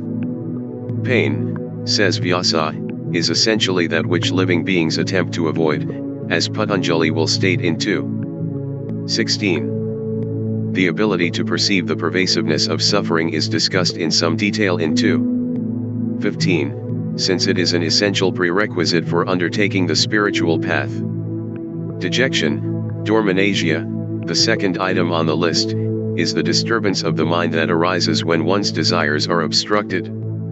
Trembling, agam, ijayatva, is self-explanatory, that which causes the limbs to shake, and which, according to Bhojaraja, interferes with one's asana, yogic sitting posture. Inhalation, svasa, is the excessive intake of external air, which Vaikaspati Misra specifies is a defect when it occurs involuntarily and interferes with the prima breathing technique known as rikeka. Vyasa glosses exhalation, prasvasa, with expelling gas, which, again, Vaikaspati Misra specifies is a defect when it occurs involuntarily and interferes with the prima breathing technique known as parika. Thus, the 9 disturbances mentioned in I-30 are not only disruptions to the practice of yoga in their own right, but they produce a further set of disruptions. Vyasa states that although these symptoms accompany the 9 disturbances, they do not manifest for the yogi whose mind is fixed.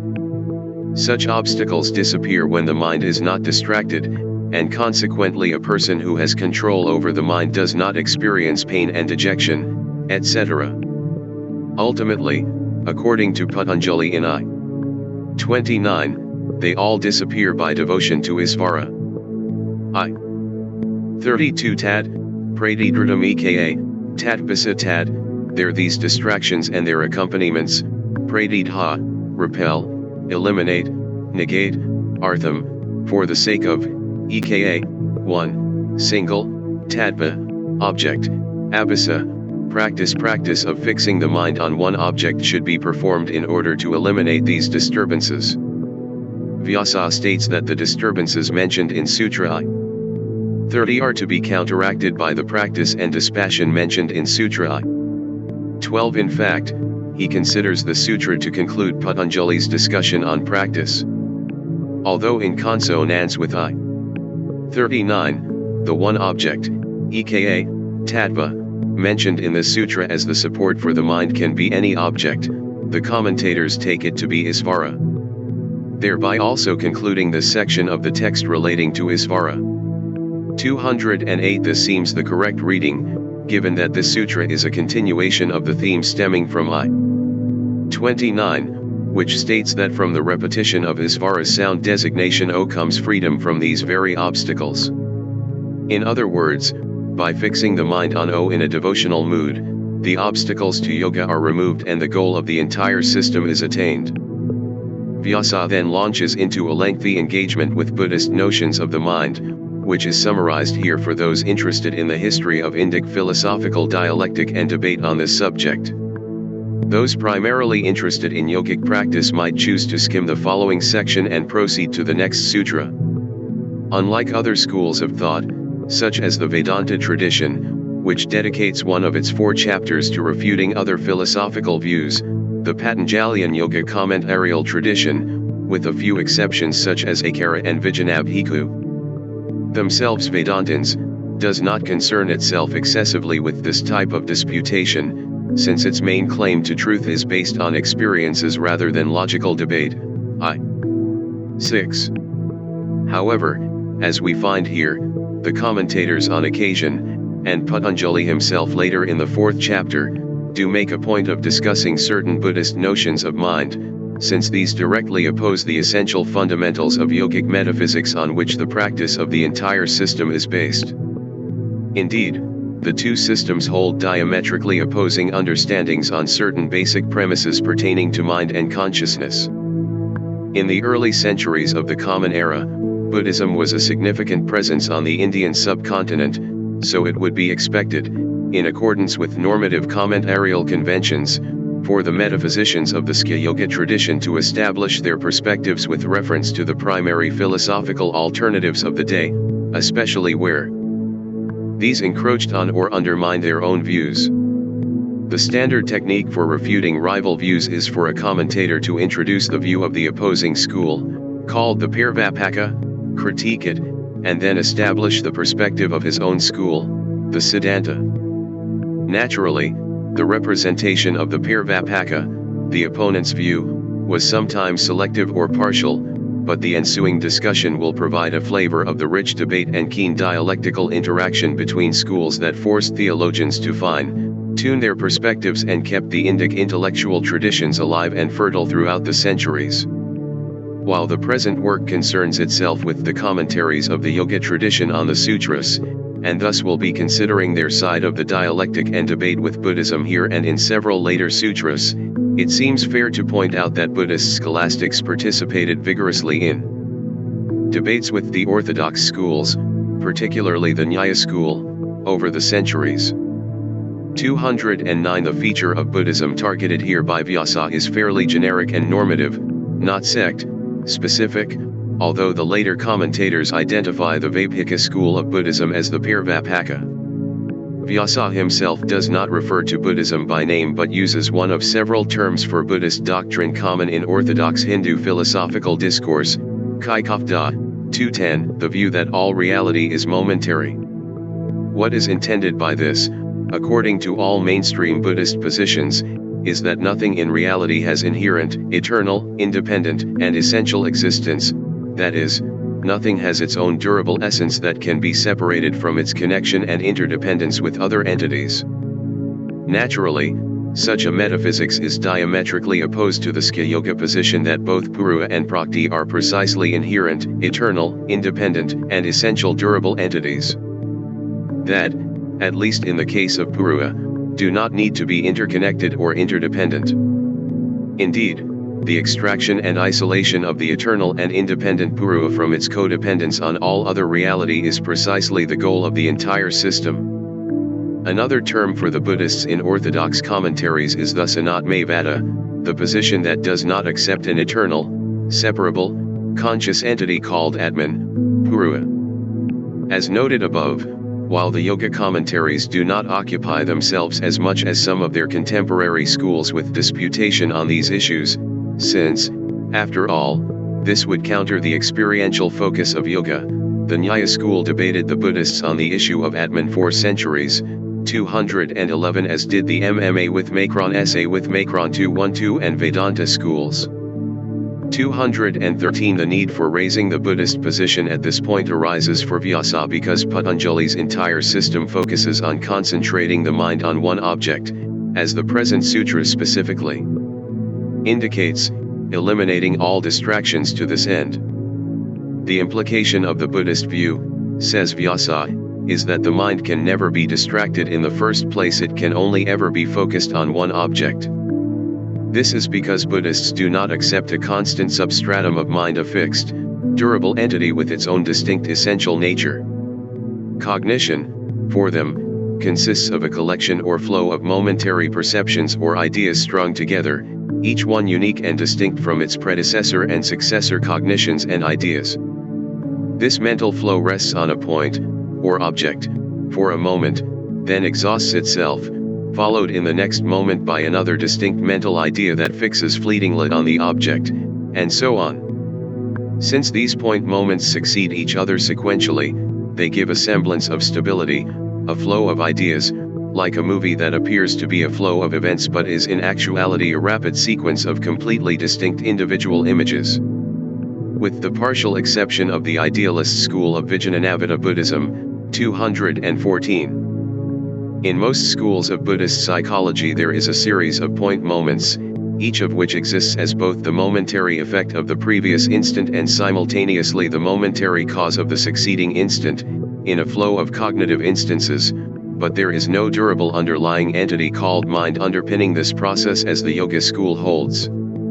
Since the Buddhist view threatens to undermine Patanjali's entire system, Vyasa feels bound to challenge it by offering a number of arguments. If each point moment of this process is fully fixed on its object for the instant of its existence, says Vyasa, Patanjali's reference to a distracted mind, or the practice of concentration by fixing the mind on one object, should be meaningless for Buddhists.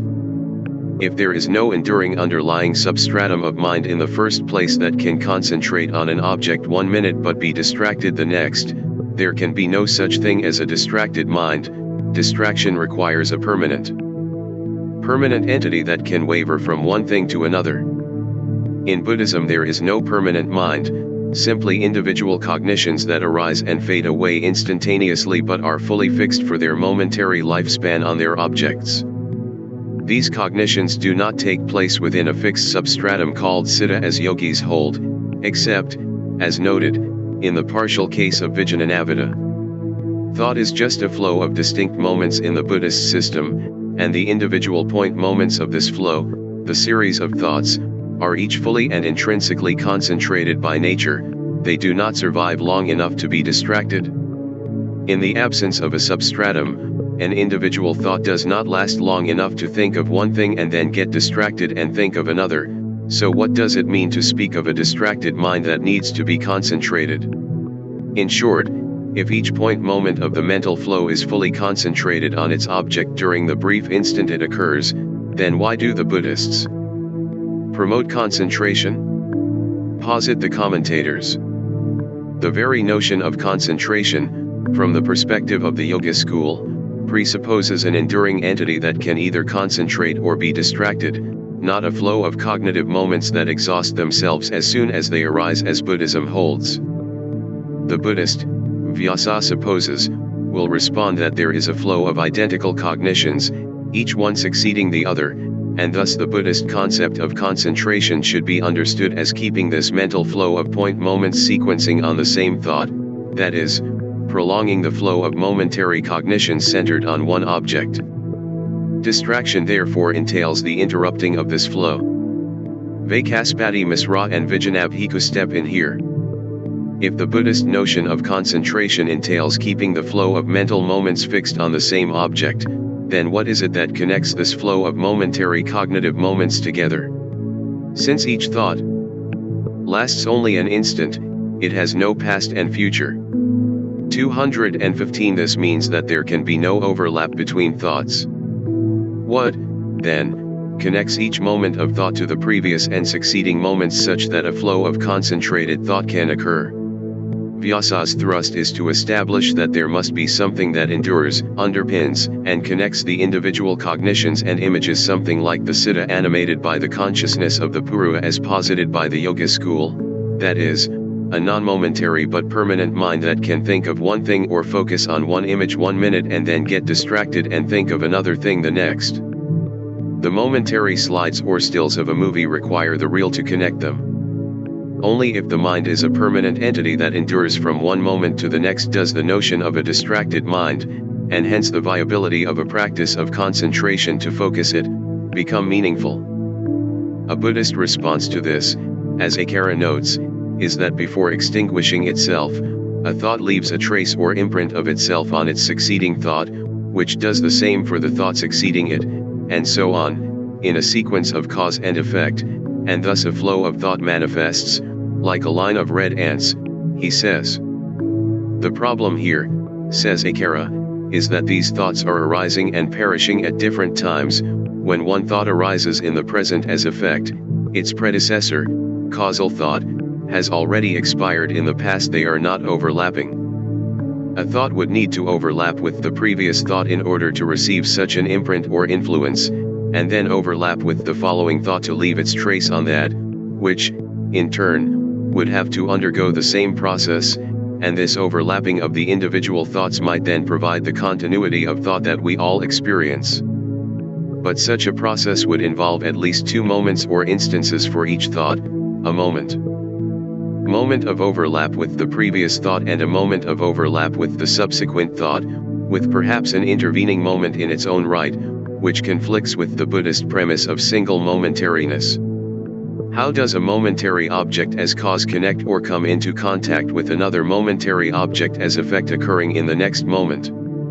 Since it itself endures only one moment, there is no room for overlap. In the absence of a substratum such as mind, as the Yoga school posits, what is it that binds them together into a continuum? A continuation of this argument, alluded to by Akara, in his commentary here and elsewhere, 216 is that without a binding receptacle or agent like the citta, and if thoughts cannot last long enough to overlap with and leave their imprint on each other, why shouldn't the thought of one moment be completely different from the thought of another? Why shouldn't the thought of an apple, say, arise one instant, followed by the random thought of an orange in the next instant, and then perhaps a cow, followed in turn by the thought of a clay pot for an instant, or anything else in existence, in an eternal whirlpool of incoherent, unconnected momentary images?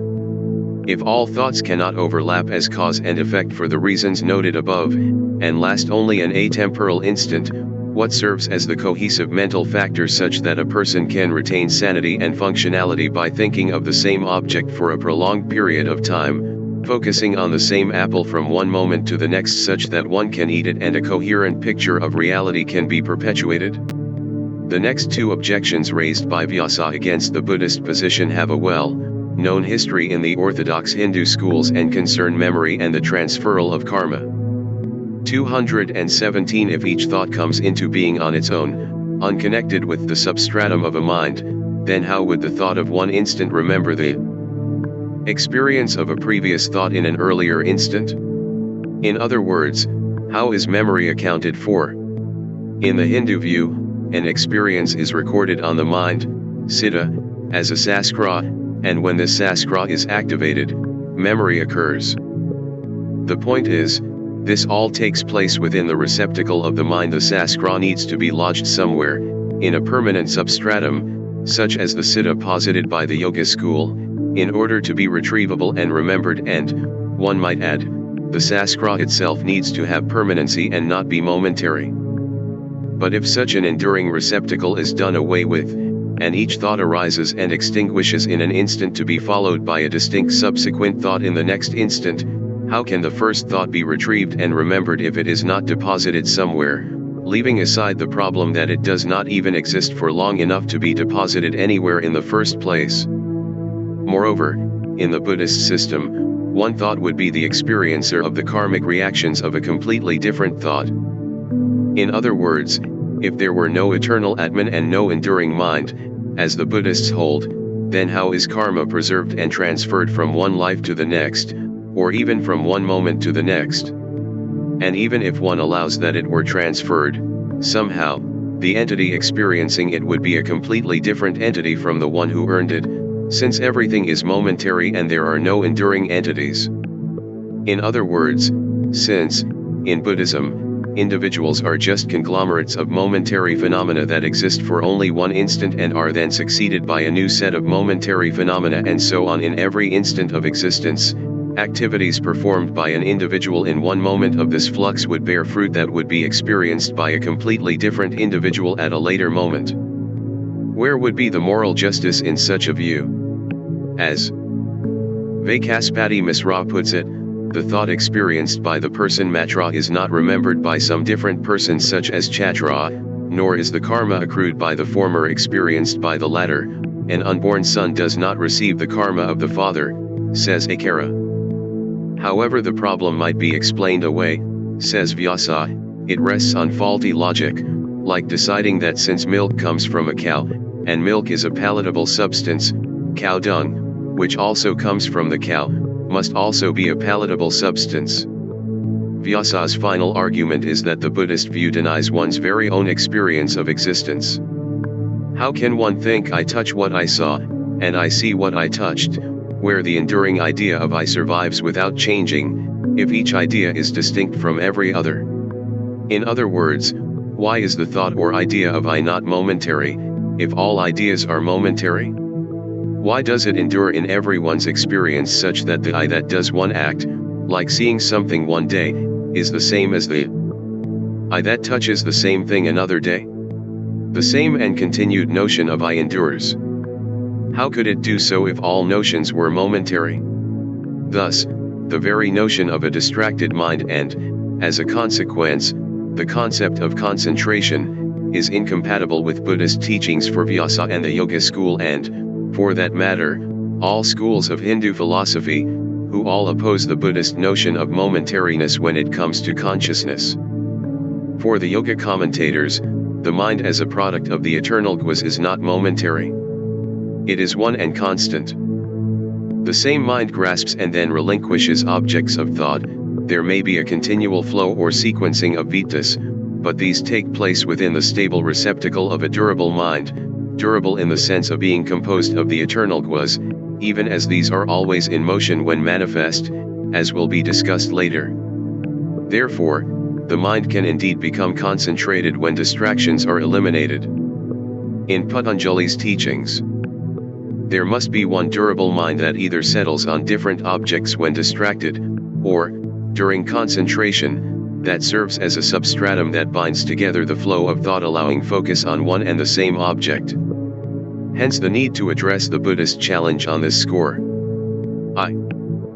33 Matri, Kuru, Mudatopek Sukha, Tukha, Puipwaya, Vi Bhavanata Siddha, Prasadanam Matri, friendship, Kuru, compassion, Mudita, joy, Upekm, equanimity, indifference, Sukha, happiness, Tukha, suffering, Pwaya, virtue, Upwaya, vice, Vyam, toward objects, Bidbanta, from the mind, set or attitude, Siddha, mind, Prasadanam, lucidity. By cultivating an attitude of friendship toward those who are happy, compassion toward those in distress, joy toward those who are virtuous, and equanimity toward those who are non-virtuous, lucidity arises in the mind.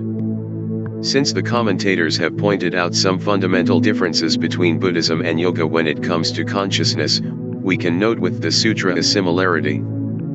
The four practices noted in the sutra, friendship, Matri, compassion, Kuru, joy, Mudita, and equanimity, Upek correspond exactly to the four Brahma Viharas outlined in various Buddhist suttas, rendered, in Pali, as metta, kuru, mudita, upekha. Once more, the common context of these practices is underscored indeed.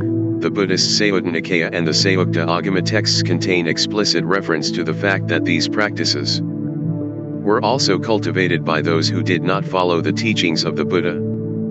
218 In the sutra, Patanjali outlines a practice essential for enhancing lucidity, the prerequisite for attaining steadiness in the mind. Vyasa appears the set of attitudes specified by Patanjali in the first part of the sutra sequentially with the conditions listed in the second part. As a result of cultivating an attitude of friendship with those who find themselves in a situation of happiness, one of compassion toward those in distress, one of joy toward pious souls, and one of equanimity or indifference toward the impious, sattva is generated. Consequently, the mind becomes lucid, clarity being the nature of sattva. Once the mind is clear, pointed concentration or steadiness can be achieved. Vaikaspati Misra elaborates on this. By being a well-wisher toward those who are happy, as well as those who are virtuous, the contamination of envy is removed. By compassion toward those who are miserable, that is, by wishing to remove someone's miseries as if they were one's own, the contamination of the desire to inflict harm on others is removed. By equanimity toward the impious, the contamination of intolerance is removed. By thus removing these traits of envy, desire to inflict harm, and intolerance, which are characteristics of Rajas and Tamas, the sattva natural to the mind can manifest. In the ensuing state of lucidity, the inclination toward controlling the vittas, in other words toward cultivating a focused state of mind by the practice of yoga, spontaneously arises, because the inclination for enlightenment is natural to the pure sattvic mind. Hariharananda suggests that envy generally arises when we encounter people whom we do not care about experiencing happiness.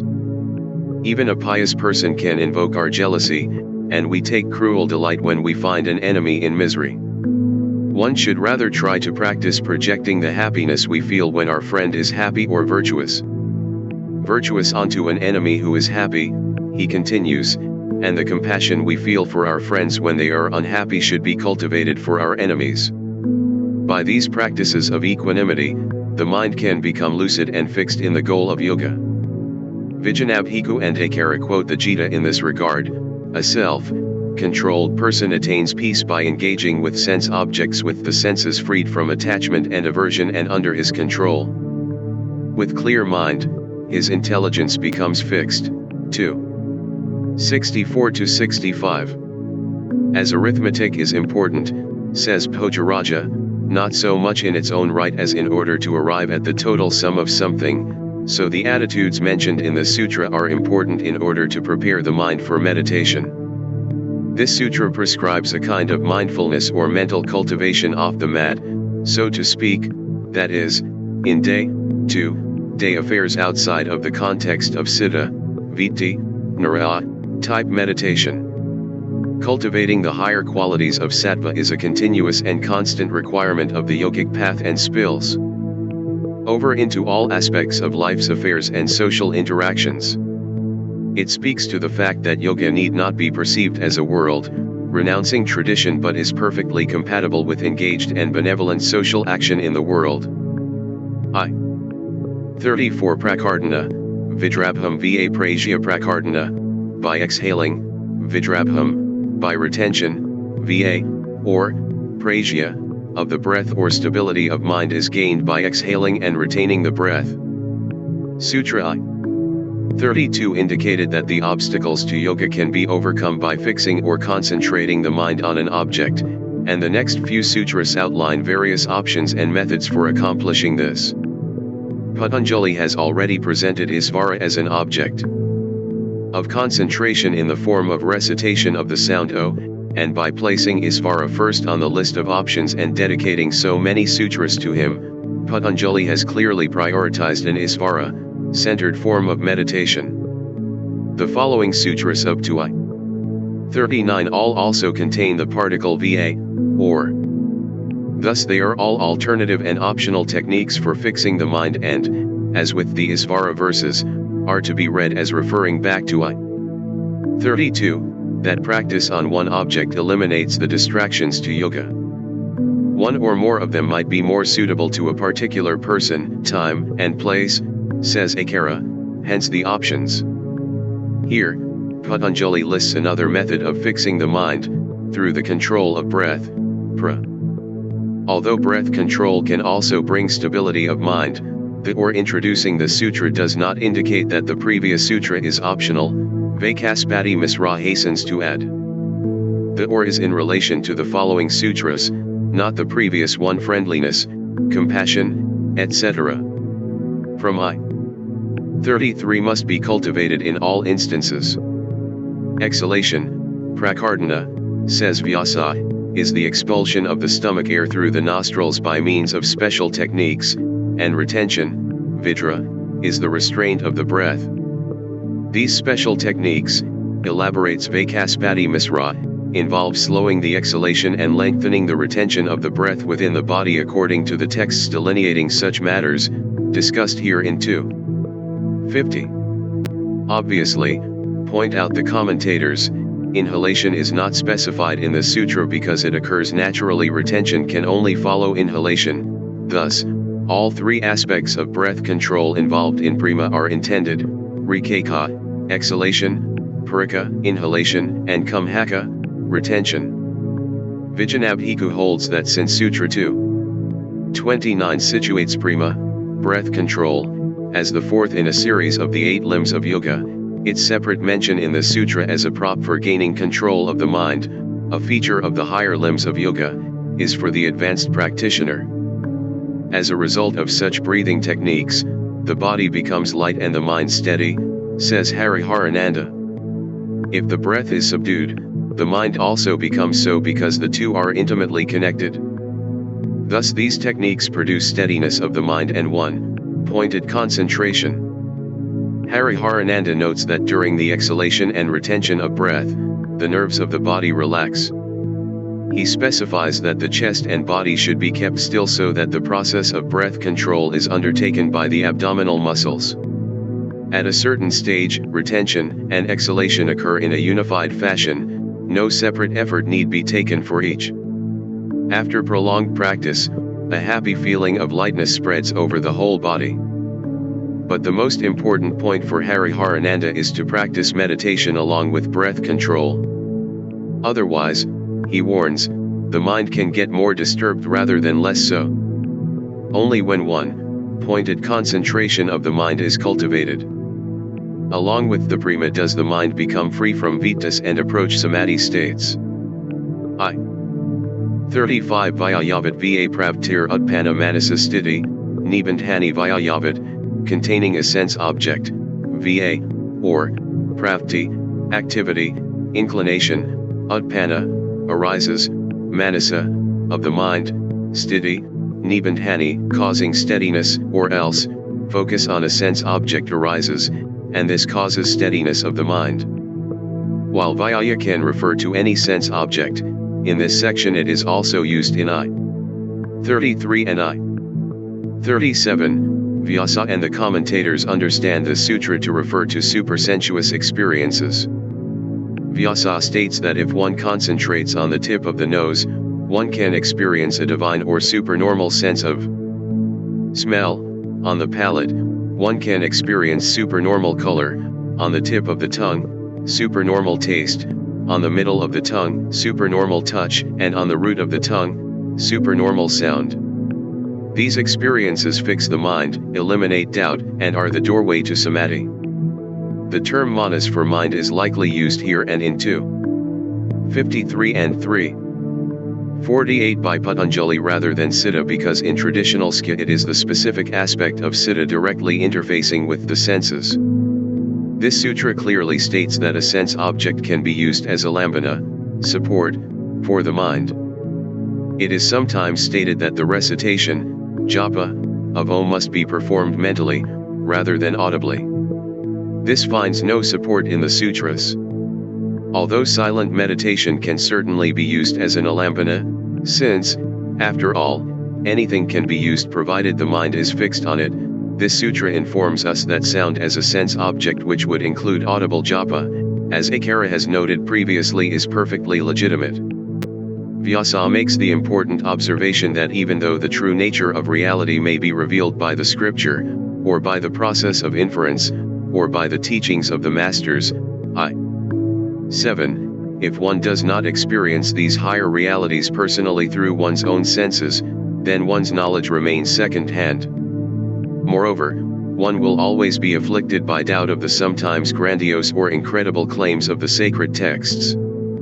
If even one out of the ordinary scriptural claim can be experienced, then other more esoteric claims, such as the nature of liberation, can be more readily believed. It is for this reason, he says, that if a practitioner can experience one of the claims pertaining to, say, supernormal smell as outlined in the sutra, then faith in the scriptures becomes strengthened. More specifically, one's faith in Isvara becomes strengthened, as does one's ability to concentrate on him, say the commentators. This is like seeing smoke appear upon the rubbing of two sticks, says Akara, giving one confidence that fire is on the way. Hariharananda claims to have experienced these effects and to have also subsequently experienced an accompanying increase of faith in the validity of other yoga truth claims. He describes a novel aroma pervading the air when the mind is fixed on the tip of the nose. He states that in order to achieve results, such concentration needs to be practiced continuously for a couple of days in a state of fasting or meager diet in a place where there are no disturbances. 36 Visoka va Visoka, painless, va, or, Chitimad, effulgent, luminous. Or steadiness of mind is gained when the mind is pain-free and luminous. Patanjali here presents another cryptic sutra, part of which the commentators interpret from the perspective of the esoteric anatomy of the subtle body most typically associated with the Siddha/Sakta/Tantra cluster of traditions. Vyasa says that the sutra continues from the last, that is, the phrase causes steadiness of the mind, sthiti, nibandhani, is to be carried over from the previous sutra to this one. So steadiness of the mind can be attained through the Vyayavat, object, focused, prescription of the last sutra, and/or the painless and luminous one mentioned in the sutra, which Vyasa understands as having both objective and subjective variants. Actually, in their pure form, all of these experiences are free from pain and luminous, and the commentators point out that these are called painless, Visoka, and luminous, Chittivad, by Patanjali because they are free from Rajas and Tamas, the sources of pain and obscuration. Sattva, we recall, is luminous and blissful by nature. One means of attaining stability of mind, says Vyasa, is to concentrate intelligence on the lotus chakra in the heart. 219 When one becomes skilled in doing this, one's sense activities attain luminosity like that of the sun, moon, planets, and gems. Luminosity here is not merely optical light but also the illumination of knowledge inherent in sattva that reveals things as they really are. This is because intelligence, when manifesting its pure sattvic nature, is luminous and all-pervading, like the ether. 220 It is a preponderance of tamas that limits this all-pervading potential. 221 It is essential to note this principle of the Siddha's all-pervading potential in order to understand the mechanics behind these mystic powers of the Thirkpada. Since intelligence pervades all forms, it can perceive the true nature of all things when its highest sattvic potential is manifest. Hence, when such sattvic intelligence flows through the senses also become luminous, like the sun, etc. And, of course, another characteristic of sattva is happiness, hence the painless reference in the sutra. This is object-focused meditation. According to Vyasa, Patanjali in the sutra also implies subject-focused meditation, when the mind is fixed on the sense of I, am, ness, asmita. Free from rajas and tamas, it becomes calm and unlimited in the state, like a waveless ocean, and is aware only of a sense of I am. Vyasa states that the yogi in this state can ponder the Atman within the heart, which is the size of an atom, and realize the self in the form of I am. Vijanabhiku explains that this type of I am-ness is not the function of the ego refracting out into the objects of the world, as is the case with the asmita of 6222, but is the highest function of the ego reflecting the soul itself. This type of cognition, says Vijanabhiku, is different from cognitions having an external object, such as smell, since the object is the Atman itself. In other words, in this highly sattvic state, by reflecting the light and consciousness of Purua, Asmita, the luminous reflective sattvic covering of Purua, redirects Purua's awareness onto Purua itself. Contemplating the Atman in this state, ego loses awareness of any other object and is aware only of pure I am-ness. This all seems to correspond to the state of asmita, samadhi of I. 17. This state is not the ultimate goal of yoga, which is nirbhaja, samadhi when Purua ceases to be aware of anything other than itself, but it is nonetheless indirect awareness of Purua by the faculty of ego.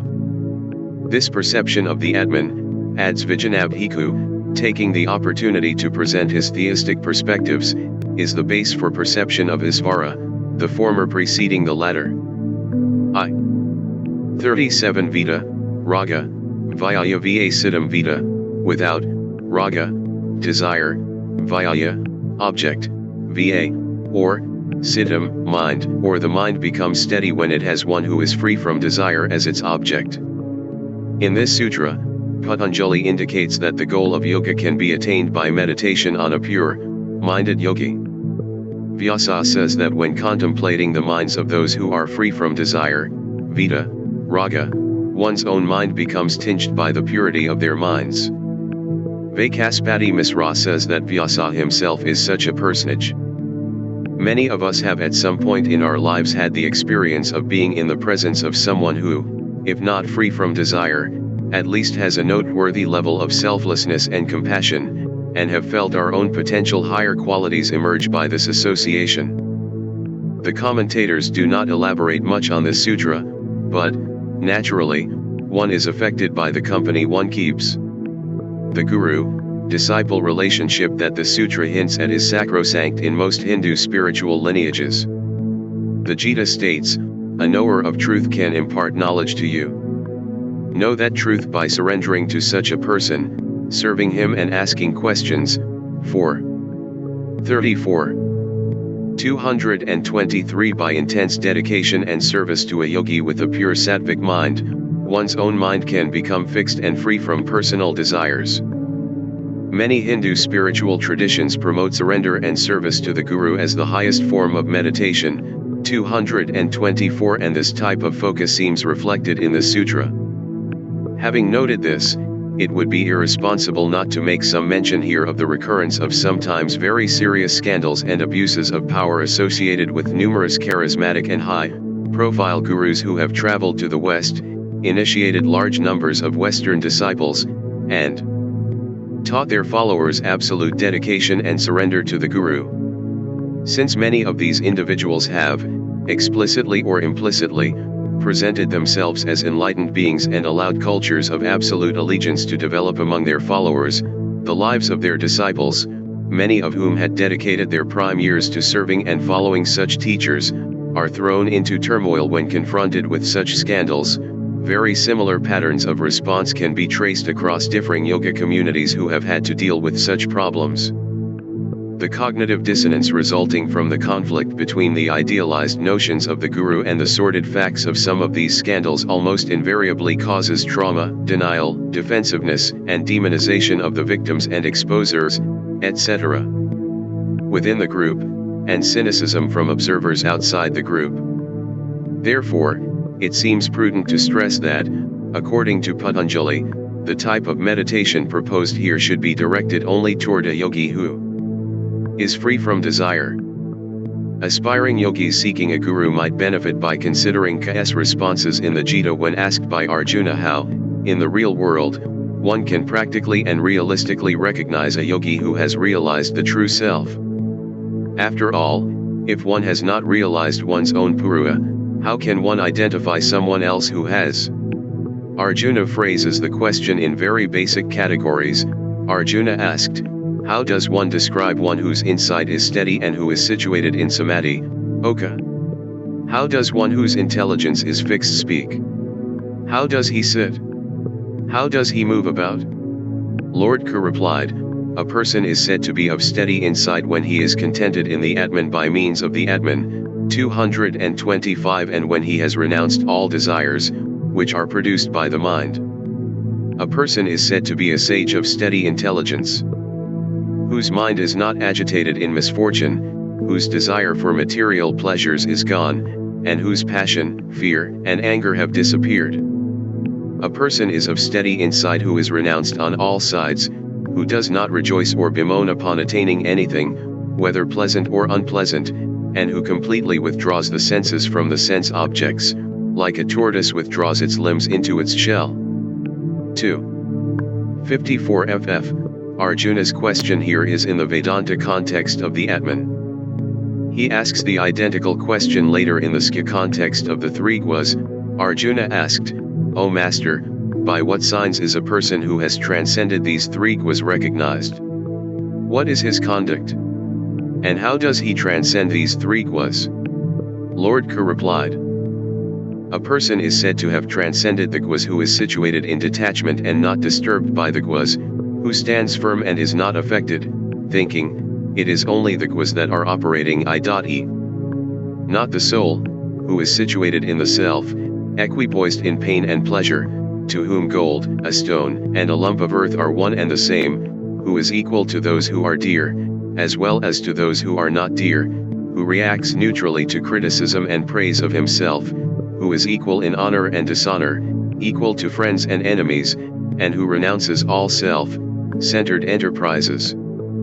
He who serves me with the yoga of undeviating devotion, bhakti, he transcends these guas and is qualified for absorption into Brahman, for I am the support of Brahman. 14. 21-27, thus, freedom from desire and tranquility in all circumstances are the minimum qualities of one who has realized his or her purua self. By rephrasing this information at some length in two different contexts, as well as sprinkling the entire text repeatedly with parallel descriptions of the true sage, 226, the Gita makes a point of stressing the qualities of a genuinely accomplished yogi such that charlatans or, initially, sincere but fallen yogis can better be recognized.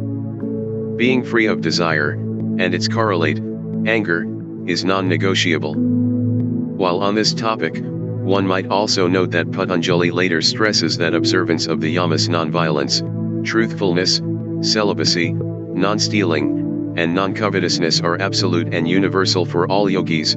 2. 31. There are no exceptions. Any guru claiming to have transcended the need to follow these basic rules, or a being qualified to compromise them in the name of some sort of higher esoteric spirituality or yogic technique, is thus not in line with Patanjali's teachings. 38 Svapna, Nidra, Jain Lambana Va Svapna, dream, Nidra, sleep, Jainana, knowledge, Lambana, support, Va, or the mind can become steady when it has the knowledge attained from dreams and sleep as its support. Vyasa has little to say about this curious sutra except to state, without clarification, that the yogi's mind can take the form of objects of sleep, Nidra, and dream, Svapna. Vaikaspati Misra and Ramnanda Sarasvati are a bit more specific. When the yogi reaches the point that he dreams of Isvara, he awakes full of joy. Vaikaspati Misra identifies Isvara here with Shiva as described in the Puras, appearing like the moon in a secluded spot in a lonely forest, enrapturing the mind with his beauty, with limbs as soft as the lotus stem and a form like shining moonstone, draped with sweet, smelling garlands of malati and malika flowers. Then, awake, the yogi remembers this form and, absorbed in that vision, the mind becomes steady in meditation on Isvara. One might add that, In order to be able to have such dreams of Isvara at night, one has to think consistently of Isvara during the day such that one's siddha is full of saskra imprints of these meditations, which can then activate during the dream state. Dreaming occurs when the external senses are inactive and the saskric imprints on the mind are active, in contrast to the deep sleep of I-9. When both the sense objects in the external realm and their saskric imprints in the internal realm are quiescent. But the saskras that activate in dream tend to be those experiences that were the most vivid when awake. Akara has a different take on this sutra, which again reflects a Vedantic perspective. 227 During deep sleep, he says, the siddha is free from all thought, which is a type of siddha, viti, nara, cessation of all thoughts, and thus approximates the goal of yoga. By meditating on this when awake, one tries to attain this state. Of course, in normal deep sleep, this objectless state is due to tamas and is beyond the sleeper's control. In meditation, one strives to attain this state as a result of cultivating sattva while fully awake. The Vedanta tradition holds that the Atman achieves a state of union with Brahman during deep sleep, albeit still mediated by ignorance. Vedanta Sutras 3. 2.7-8. Vijanabhika puts a different Vedantic spin on this sutra and reads it as indicating that the waking state is actually like a dream from the perspective of the self-realized state because the objects of life are as perishable as those in a dream. Accordingly, contemplating dreams from this perspective produces realization of the ephemeral reality of life. Through the detachment from the world that results from such contemplation, the mind attains its desired steadiness and stability, which is the theme of this series of sutras. Thus this somewhat curious sutra allows a number of cogent interpretations, all in line with yogic metaphysics. I-39 Yathabhimata, Jhayanad Vyayatha, according to Abhimata, that which is agreeable, Jhayanad, from meditation, Va, or steadiness of the mind is attained from meditation upon anything of one's inclination. Patanjali wraps up this series of sutras, which have described various meditational options for producing a steady mind, by acknowledging that ultimately the yogi may meditate on any desired object whatsoever, yathabhimata, according to his or her inclination. This is about as undogmatic a position as one can take. As Vaikaspati Misra puts it, what more can one say? The commentators note that whether the object of meditation is external or internal, the point is to fix the mind. Janacek articulates this well. Patanjali does not concern himself with a particular method, but the realization of a methodical principle, no matter by what methodical approach this principle may become manifest, to reach the yoga goals. 1951, 555-56. One should note here the remarkable accomplishments of B.K.S. Iyengar, who along with fellow Krishnamacharya disciples Pattabhi Jois and T.K.V. Dzikakar has arguably done more over the last half-century to popularize the spread of asana practice, bodily postures, the third limb of yoga, than anyone in the recorded history of yoga. One must also mention here Swami Sivananda's disciples, Swami Vishnu, Devananda, Swami Sachidananda, and Swami Chinmayananda. Chinmayananda, who have also contributed much to the spread of yoga in the West. In his Tree of Yoga, Iyengar presents asana, yogic posture, as not just the third of the 8 limbs of yoga but also as a self-contained object of meditation that can itself bring about samadhi, the ultimate goal of yoga, if approached and undertaken correctly. While this is something of an innovation in the history of yoga, at least in terms of how the commentarial tradition has viewed the practice of asana, Patanjali himself specified in I-34 that practices associated with the 4th limb of yoga, prima, can bring about steadiness of mind, the prerequisite of samadhi, and here in this sutra allows that any object of one's inclination can be used as a meditational prop, alambana, to achieve this goal. Approaching asana in this way as a bona fide support for fixing the mind, and one for which many people in the West might be best suited, is thus fully defensible within Patanjali's system, provided it is performed with this intent rather than some other superficial motive. Indeed, this approach constitutes a unique contribution not just to the history of yoga as it has been transmitted over the centuries but, more important, also to the participational possibilities of the practice of yoga as it is being transmitted in a present-day mainstream context. People who might otherwise be disinterested in some of the other truth claims of yoga are very attracted to asana, albeit often for physical rather than spiritual reasons. Even if this is the case, if the mind is fully fixed and absorbed without distraction on the practice of asana, for whatever motive, it can still attain fixity and stillness. Thus an essential goal of yoga is nonetheless attained. Moreover, as Akara notes, once the mind has attained steadiness in one area, this steadiness can be readily transferred to other areas. Perhaps more important, once the mind becomes stilled, its sattvic nature can manifest, as a result of which the qualities of sattva, insight, and lucidity, also gradually manifest. These qualities, in turn, start to pervade all aspects of a practitioner's life and can thus transform one's understanding and relationship with one's own practice over time, such that he or she opens to other aspects of the tradition. Ultimately, when sattva gains prominence, the inclination to cultivate wisdom and enlightenment manifests automatically. 40 Paramua, Parama, Mahadvanto Syavakra Parama, most distinguished, finest, greatest, Au, Adam, Parama, greatest, ultimate, Mahadva, totality of matter, and Ta, up to, Asya, his, the yogi s, Vakra, mastery. The yogi s mastery extends from the smallest particle of matter to the ultimate totality of matter. Vyasa explains that the mind can become steady by entering into anything at all in manifest reality, from the minutest object the paramua, the smallest subatomic particle in existence, to the largest, the totality of all praktic matter, Mahadva. As will be discussed later in the text, since the mind is potentially all-pervading and underpins all physical forms, it can pervade any form of any dimension and assume that form's shape and qualities. Later verses elaborate on the states of omniscience that ensue according to the yoga traditions.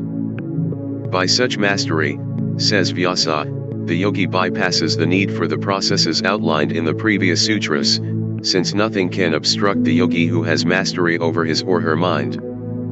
The other commentators have little to add.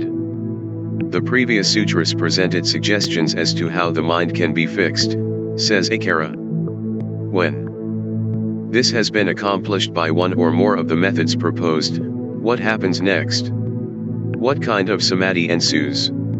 To answer this, Patanjali offers the next sutra. 41ka, Vidar Abhajatasyevamurgrad, Griha, Griutad, Sthatad, Anjanata Sampatika, weakened, Vid, the fluctuating states of the mind, Abhajatasya, of high quality, here, transparent, Eva, like, my, of a jewel, Grad, the knower, Griha, the instrument of knowledge, Kriu, in the object of knowledge, Tad, that, Sta, situated, Tad, that, Anjanata, colored, influenced, here, taking the form of, Sampati, engrossment. Complete absorption on an object. Samapati, complete absorption of the mind when it is free from its vittas, occurs when the mind becomes just like a transparent jewel, taking the form of whatever object is placed before it, whether the object be the knower, the instrument of knowledge, or the object of knowledge. Patanjali has considered various objects that can be used to support the mind in meditation. Now he returns to the analysis, begun in I-17, dealing with stages within the meditative state itself, irrespective of its object. When the mind is freed from all distractions in the form of the vittas, it becomes like a pure crystal, says Vyasa. Just as a crystal exactly reflects the color of whatever object is placed adjacent to it, so the peaceful and fixed mind is colored, Anjanata, by any object presented to it, and, in advanced meditation, actually inherently assumes the form of that object. The comparison expressed in the sutra by Patanjali. Patanjali is encountered numerous times throughout the commentaries and has attained wide usage in Hindu philosophical circles, just as a pure crystal shines with a red color when placed next to a red hibiscus flower, so the calm, pure, and luminous sattvic mind, when freed from the effects of rajas and tamas, shines with the form of any object presented to it.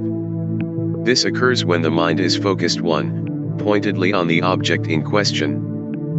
Patanjali states here that the mind can reflect and assume the form of any object, an external object made of gross or subtle elements, grahaya, the very instruments of knowledge themselves, such as the sense organs, graha, or the intelligence, grad, the knower, even in its purest and most subtle function of indirectly being aware of Purua itself. This sutra, as we noted, has influenced the commentator's interpretation of I.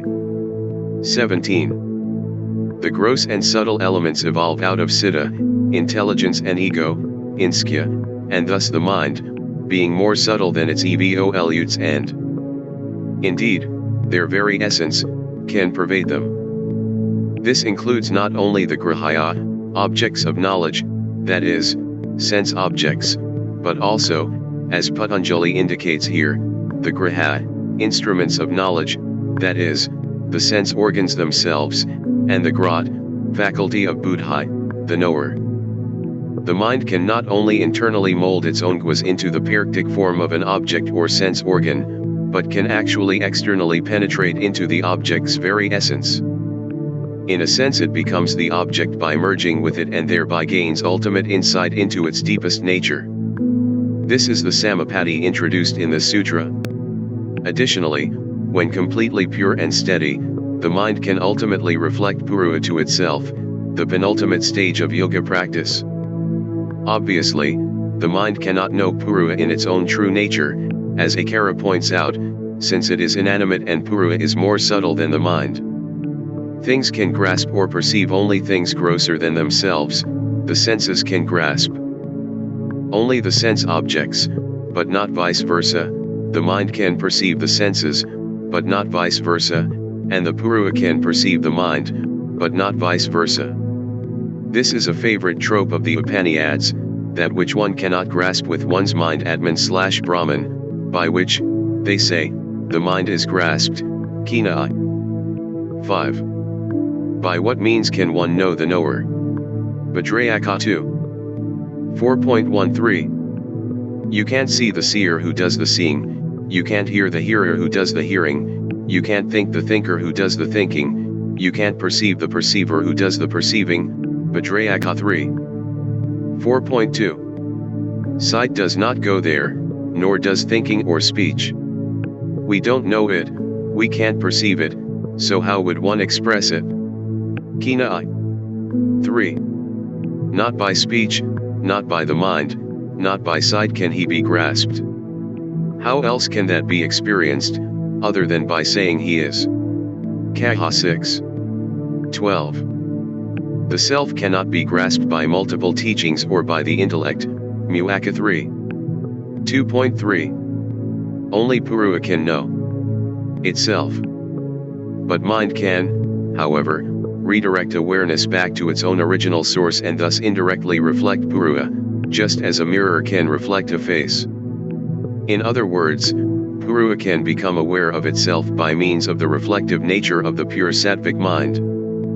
Although Samapatti, introduced in the sutra for the first time, and Samadhi can be correlated in a general way, and the states of mind they represent overlap, they are not technically synonymous. Vijayanabhika points out that the various types of Samapatti occur as results of Samprajanata, Samadhi.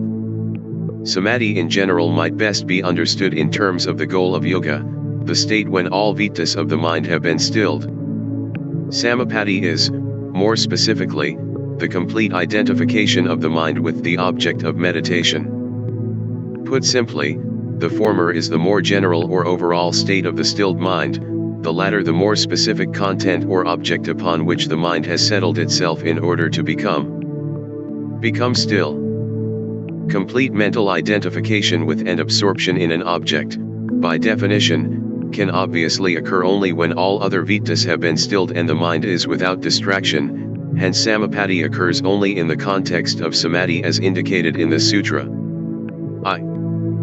42 Tatra Sabdartha, Jainana, Vikalpai Sikrase Vitarka, Sampati Tatra, there, Sabda, word, Artha, meaning, Jainana, knowledge, idea, Vikalpai, with conceptualization, notions, Sikra, mixed with, Savitarka, with physical awareness, conceptualization, Sampati, absorption in the stage, Savitarka, Sampati, samadhi absorption with physical awareness, is intermixed with the notions of word, meaning, and idea. Recall that Vitarka, samadhi is listed as the first of 4 stages of samadhi in I.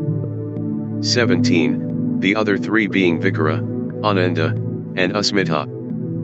Here and in the next sutra this first stage is refined by Patanjali and separated into 2 subdivisions, Sa with Vitarka and Nir, without Vitarka, as will be the case with Vikara in I. 44.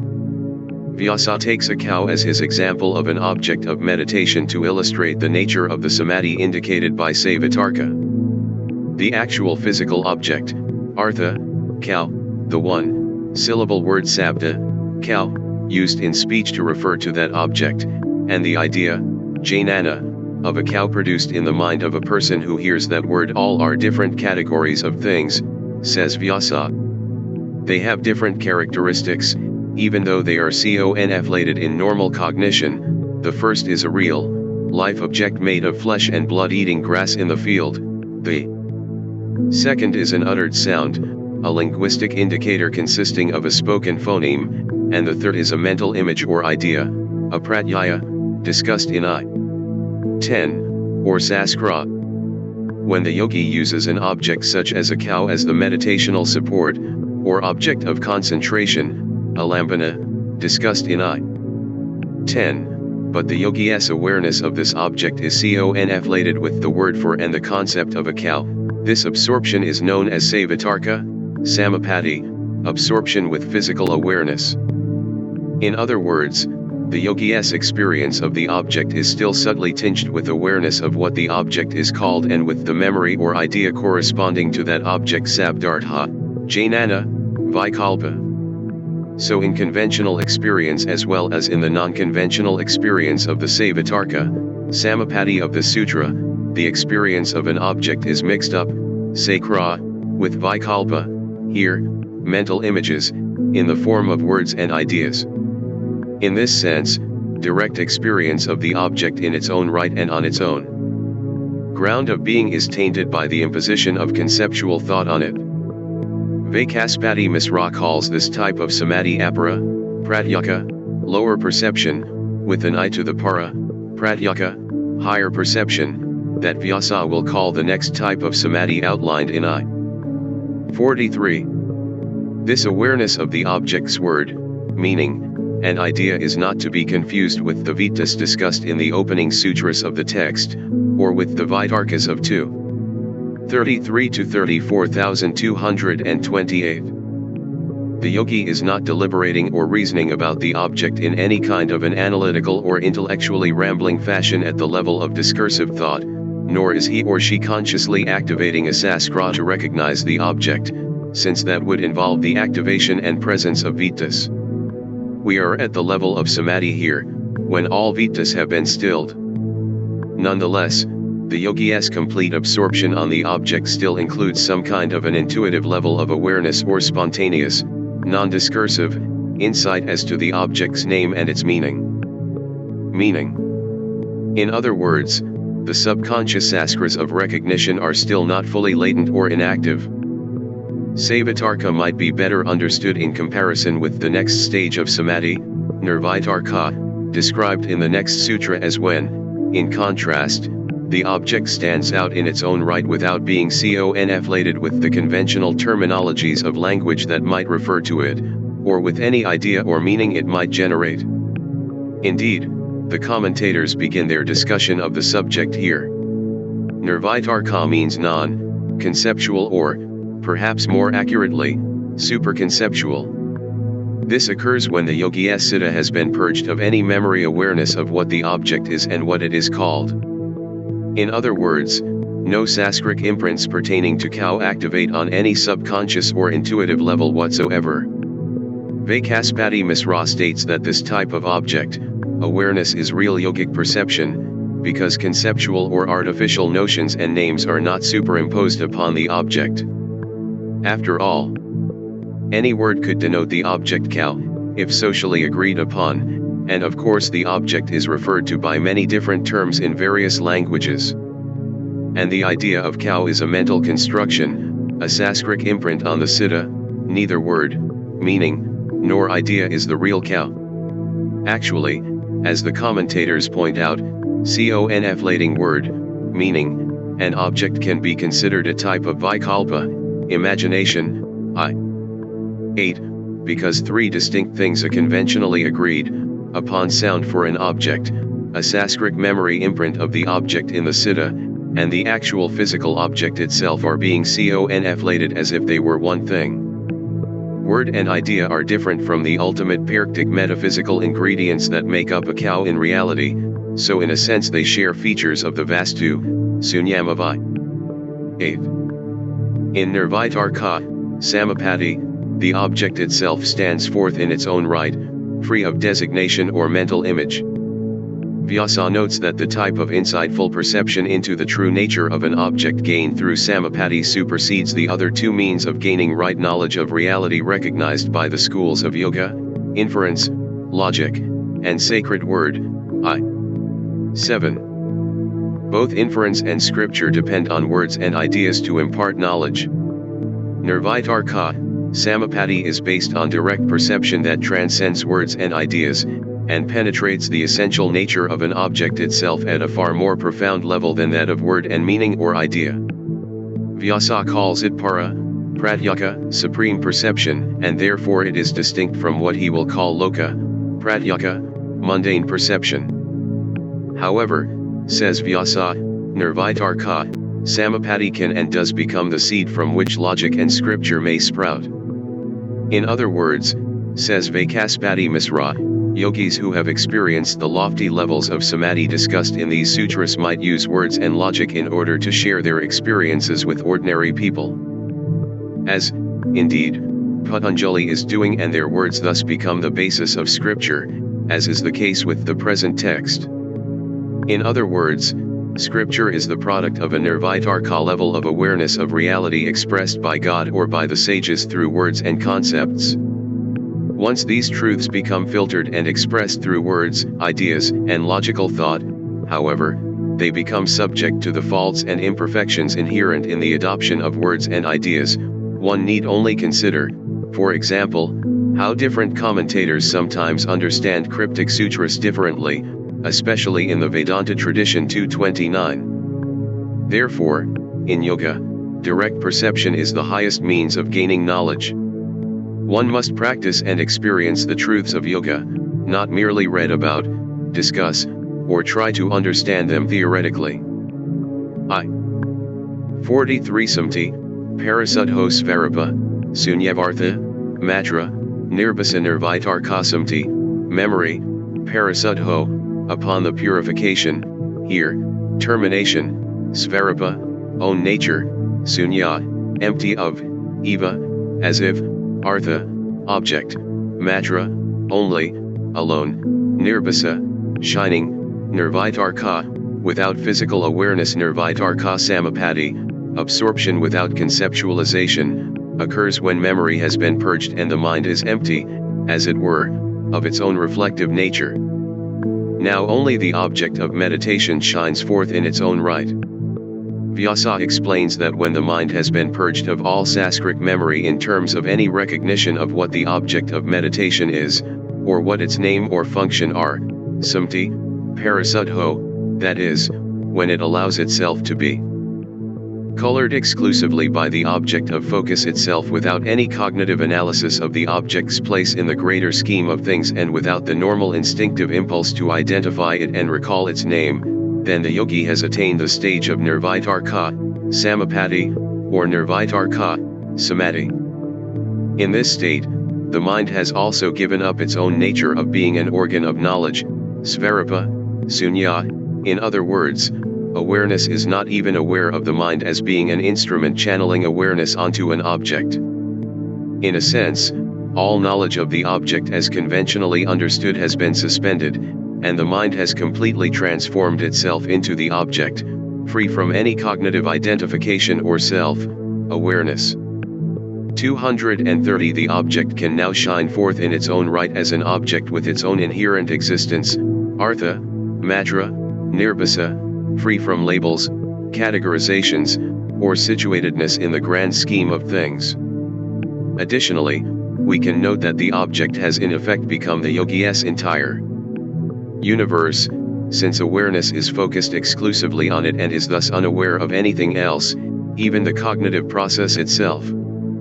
A brief discussion of the two stages of conventional perception as understood by a number of Indic philosophical traditions, 231 including, with differences in vocabulary, Skya, 232 is useful here.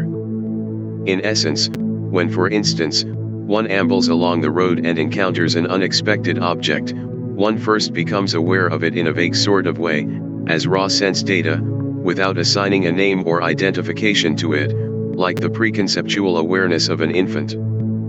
After this moment, the mind processes the data, and memory saskras identify the object in terms of its specific name, the category of thing that it is, and its function in the grand scheme of things. For example, this is a red clay pot for carrying water.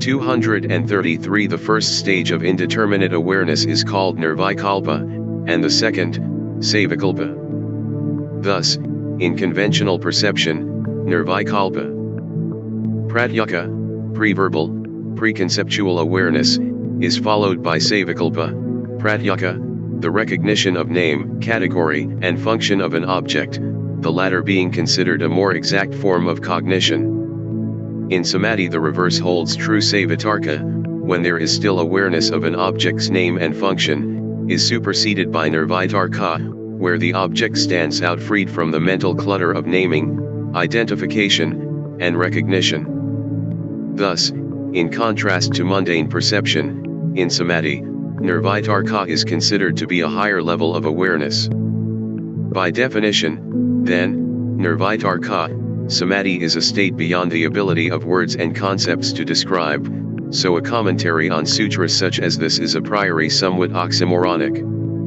Vijanabhiku adds that words and ideas are subject to error, and thus so are inference and scripture, since they are composed of words. Therefore, one must turn to a guru who has experienced such states. Even then, says Vijanabhiku, despite the fact that the guru may have realized the true nature of things, it is not possible to give experiential insight into such things through words, any more than one can convey the actual taste of sugar cane and milk through words to one who has not experienced them. Therefore, ultimately, one returns to the yogic truism that one must experience these states for oneself. Analyses such as this are useful only insofar as they might inspire individuals to take up the actual practice of yoga. When one has attained this stage, says Hariharananda, one loses any attachment to wealth and family, etc. As one sees all such things as essentially combinations of elements and subtle energies. 4480 Avasavikara nirvikara siaskma, vi vyakyata adya. By this, Eva, also, savikara, with subtle awareness, nirvikara, beyond reflection, ca, and, skma, subtle, vi, objects, vyakyata, are described the states of samadhi with subtle awareness and without subtle awareness, whose objects of focus are the subtle nature of things, are explained in the same manner. I should note again that terms such as subtle awareness are somewhat artificial attempts at finding English equivalents to technical Sanskrit terms. In point of fact, the Sanskrit terms themselves may also be something of an artificiality, since they are standard terms in Indic philosophical treatises that carry different meanings. Meanings in other contexts but are appropriated by Patanjali as labels to point to supernormal states of consciousness, just as, say, we appropriate existing Latin terms to denote new and previously unknown species of flora we might discover. As the purport of terms such as nirvitarka indicates, how can a term denote something that is by its very definition beyond word and meaning? Be that as it may, it is best, in my view, to retain the Sanskrit terms, rather than perpetuate clumsy English translations, which sometimes can be just as abstruse and incomprehensible and thus are of no greater usefulness to the reader than the Sanskrit terms they replace. Vikara, samadhi is the second of the 4 stages of samadhi in I-17, and, like vitarka, is here also separated into 2 subdivisions of sa, with, and nir, without. The overall difference between savitarka and nirvitarka, samapati, and savikara and nirvikara, samapati, as noted in I-17, Vyasa reminds us, is that the former focus is on the gross physical elements that comprise an object, and the latter is on the subtle elements, skma, vyayatvam, that underpin these gross elements in objects. Vijanabhika defines subtle as that which is the source or cause of something that evolves from it. Recall that the gross elements are evolutes from the subtle elements, which are thereby their causes. Additionally, the subtle aspects of prakrti cannot be perceived by the gross senses. As noted, subtler things can be perceived only by things even subtler than themselves. The implication of this from the skin perspective on this sutra is that one can experience an object as consisting of the gross elements earth, air, water, fire, and ether, as is the case in conventional perception, or one can penetrate this immediate and more physical nature of the object and perceive it as consisting of the essences underpinning these elements, the subtle essences of sound, touch, taste, sight, smell, which are the sources from which the gross elements evolve. This is the perception arising in savikara, samadhi. Vijanabhika gives an outline here of the yoga understanding of how us, the smallest subatomic particles of gross matter, which form the basis of vitarka perception, are produced from their causes, the subtle elements. 234 Vikara, then, is when meditative focus becomes absorbed in the 10 matras, the subtle elements underpinning any object of meditation. This process of penetrating into the subtle or essential nature of an object might be analogous to seeing a piece of ice as a hard chunk of solid substance, or perceiving its deeper nature as essentially the fluid element of water, or, deeper still, as solidified vapor. And one can go further in the analogy and see all of these as a combination of yet finer entities, hydrogen and oxygen molecules, and these can in turn be dissolved into their still finer subatomic physical constituents.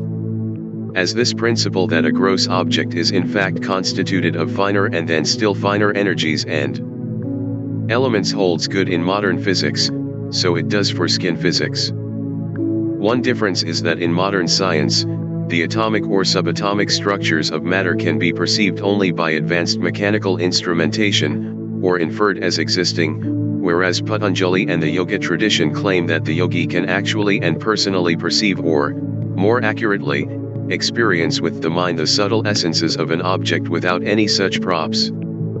They are directly experiential, since the subtle, and gross, elements are evolutes of a substratum of mind stuff, and the skin principle is that subtler dimensions of prakrti can experience grosser ones.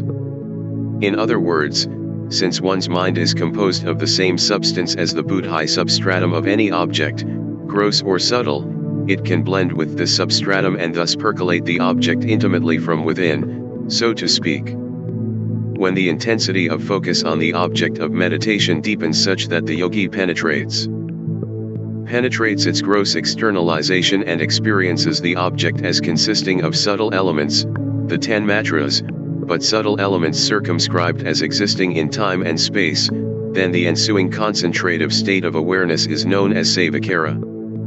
In other words, in savikara meditation, an object is perceived as consisting of subtle elements, but the object is still experienced as existing in the present time, rather than in the past or future, and is still bounded by space, that is, it is taking up some distinct physical space in the presence of the meditator rather than being situated anywhere else. Briefly put, at this stage, the yogi still has some level of awareness of space and time. All this will become clearer when contrasted with nirvikara below. When, on the other hand, the yogi can focus on the object unconditioned by such dimensionality, when he or she can focus not just on the subtle nature of an object but can transcend space and time and perceive that these subtle essences pervade and underpin all things at all times, then the yogi has attained the state of nirvikara. In this state, the yogi is no longer aware of dimensionality and temporality, the here and now. The object is no longer a distinct object taking up extension in a portion of space different from other spatial objects and existing in the present, rather than any other time, because the yogi experiences the subtle elements of the object as underpinning all objects at all times. In other words, the form of the object dissolves, as it were, under the power of the yogi's focus, and the yogi now is simply experiencing vibrant subtle energies pervading all reality everywhere and eternally. Hariharananda uses the sun as a rough but useful example for the four types of samapatti. Savatarka, samadhi is analogous to focusing without distraction on the sun, cognizing it as an object of a certain shape composed of fire atoms and situated at a certain distance, with some intuitive awareness of its name and function in the natural scheme of things. Nirvitarka, samadhi can be compared to the deepening of one's focus until one sees the sun only as a luminous object in the heavens but without awareness of its name, size, distance, function, shape, composition, etc. Savakara corresponds to perceiving that the fire element of the sun is actually the tanmatra, subtle element, of light, but one's awareness is still circumscribed by the specific location of the sun in the universe and by the fact that it is perceived in the present, rather than the past or future. When, however, all awareness of space and time dissolves, and one sees the pure light, devoid of color, pervading not just the sun but all things at all times, in other words, one is aware only of omnipresent eternal light, then one's meditative state is known as nirvikara. We can now return to Akara's claim that the recitation of O along the lines indicated in these sutras culminates in a supersensory face encounter with Isvara, by the perfection of repetition. Repetition of O and meditation on the Supreme Isvara, the Supreme Atman, Paramatman, situated in the highest place, Paramihan, shines forth for the yogi. Given the centrality of the chanting, japa, of O, it is important to bring the greater insight from the technical information of these sutras to bear on the discussion of the recitation of O initiated in I. 28, following Coward, 1985. In the Savatarka stage of chanting, O is mixed up with the conventional meanings and ideas that we now know define Vitarka meditation, perhaps a mental image of Isvara derived from the deity in one's local temple, or from some painting, or the sectarian tradition in which one has been raised or to which one has dedicated oneself. One's mental notions of Isvara will be molded by one's Sanskrit background and Sanskrit makeup. Therefore, at the Savatarka stage of samadhi, one's chanting is obscured by these conventional notions of conceiving Isvara. At the Nirvitarka stage, these are eliminated, and Isvara begins to manifest from the sound O in his own pure nature, unobstructed by the concocted images and associations that the yogi has fostered. At the third stage of Savakara, as the siddhas focus on the recitation of the mantra deepens, one penetrates into the inner essence of the sound and actually begins to experience, that is, directly perceive, Isvara in his pure sattvic body. The yogi's mind is now so completely absorbed in this vision of Isvara that he or she has lost all self-awareness. One forgets one's own self in the rapture of this divine vision, but, it is imperative to note, contra Advaita Vedanta, one nonetheless always remains a distinct individual. In the final stage, one's absorption in this vision of Isvara is extracted from any notion of time and space, and Isvara, and the sound of O, of which Isvara is the seed, is experienced as the infinite and eternal Supreme Being. There is some difference among commentators, both traditional and modern, regarding whether there are 6 or 8 levels of Samprajanata Samadhi. Vaikaspati Misra suggests that just as there are and nir, forms of vitarka and vikara. By a parallel logic there should be sa, and nir, forms of ananda and asmita.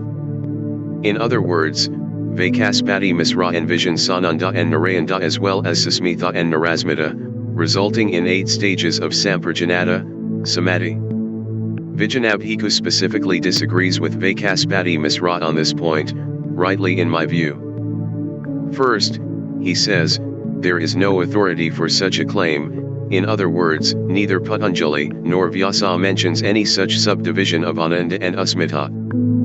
But in any event, Ananda means bliss and Asmita means awareness of consciousness, he says, and there simply are no states corresponding to Narayana, without bliss, or Narasmita, without awareness of consciousness, at this lofty stage of enlightenment. Recent analyses, both scholarly and from the yogic tradition itself, have accommodated themselves around both sides of the issue.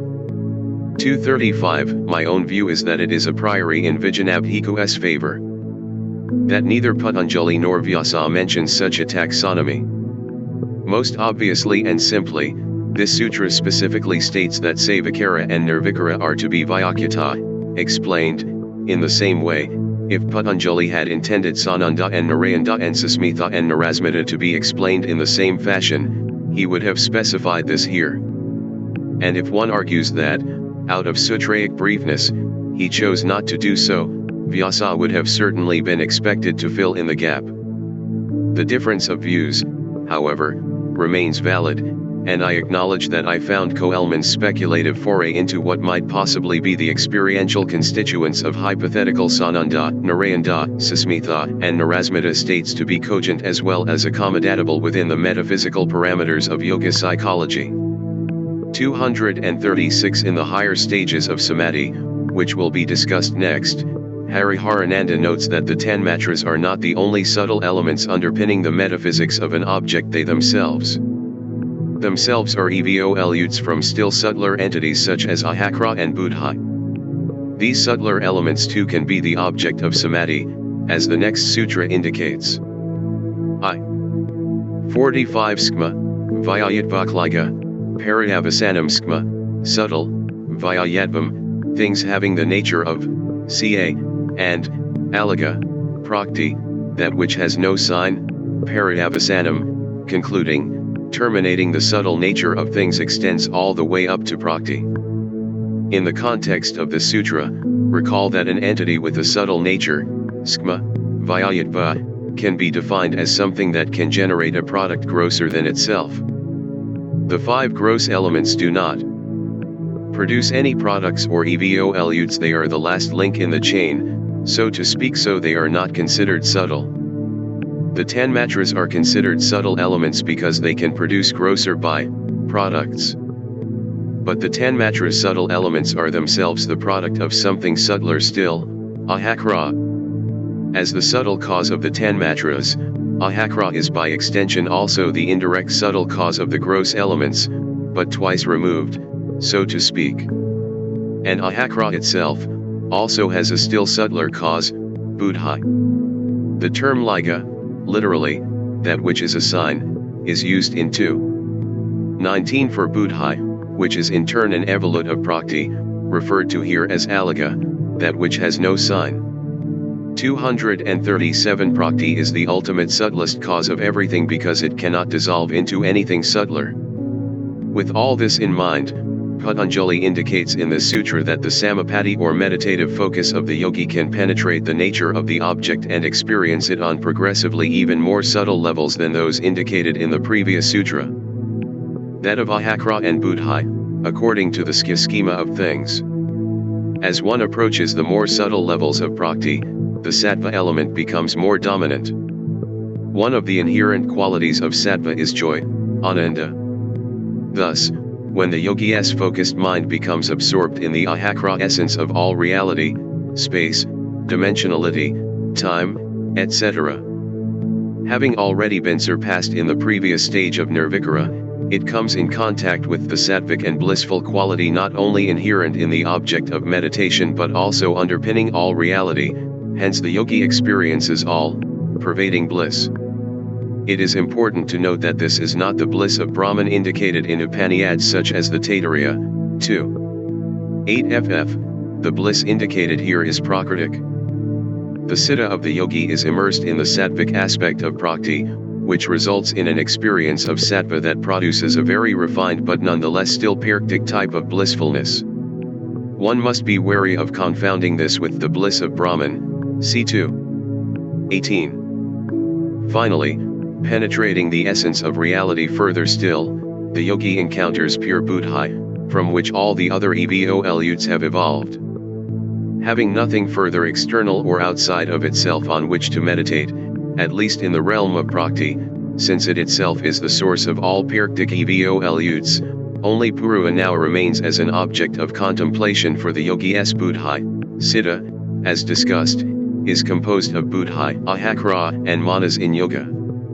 Contemplating Purua, that is, reflecting consciousness back to its source, the pure siddha of the yogi at this point experiences an awareness simply of I am-ness, which is the etymological meaning of asmita, rather than of any material Praktic object however subtle, but this is a particular, Purua-based type of I am-ness, not to be confused with the klisa of asmita, as will be discussed below.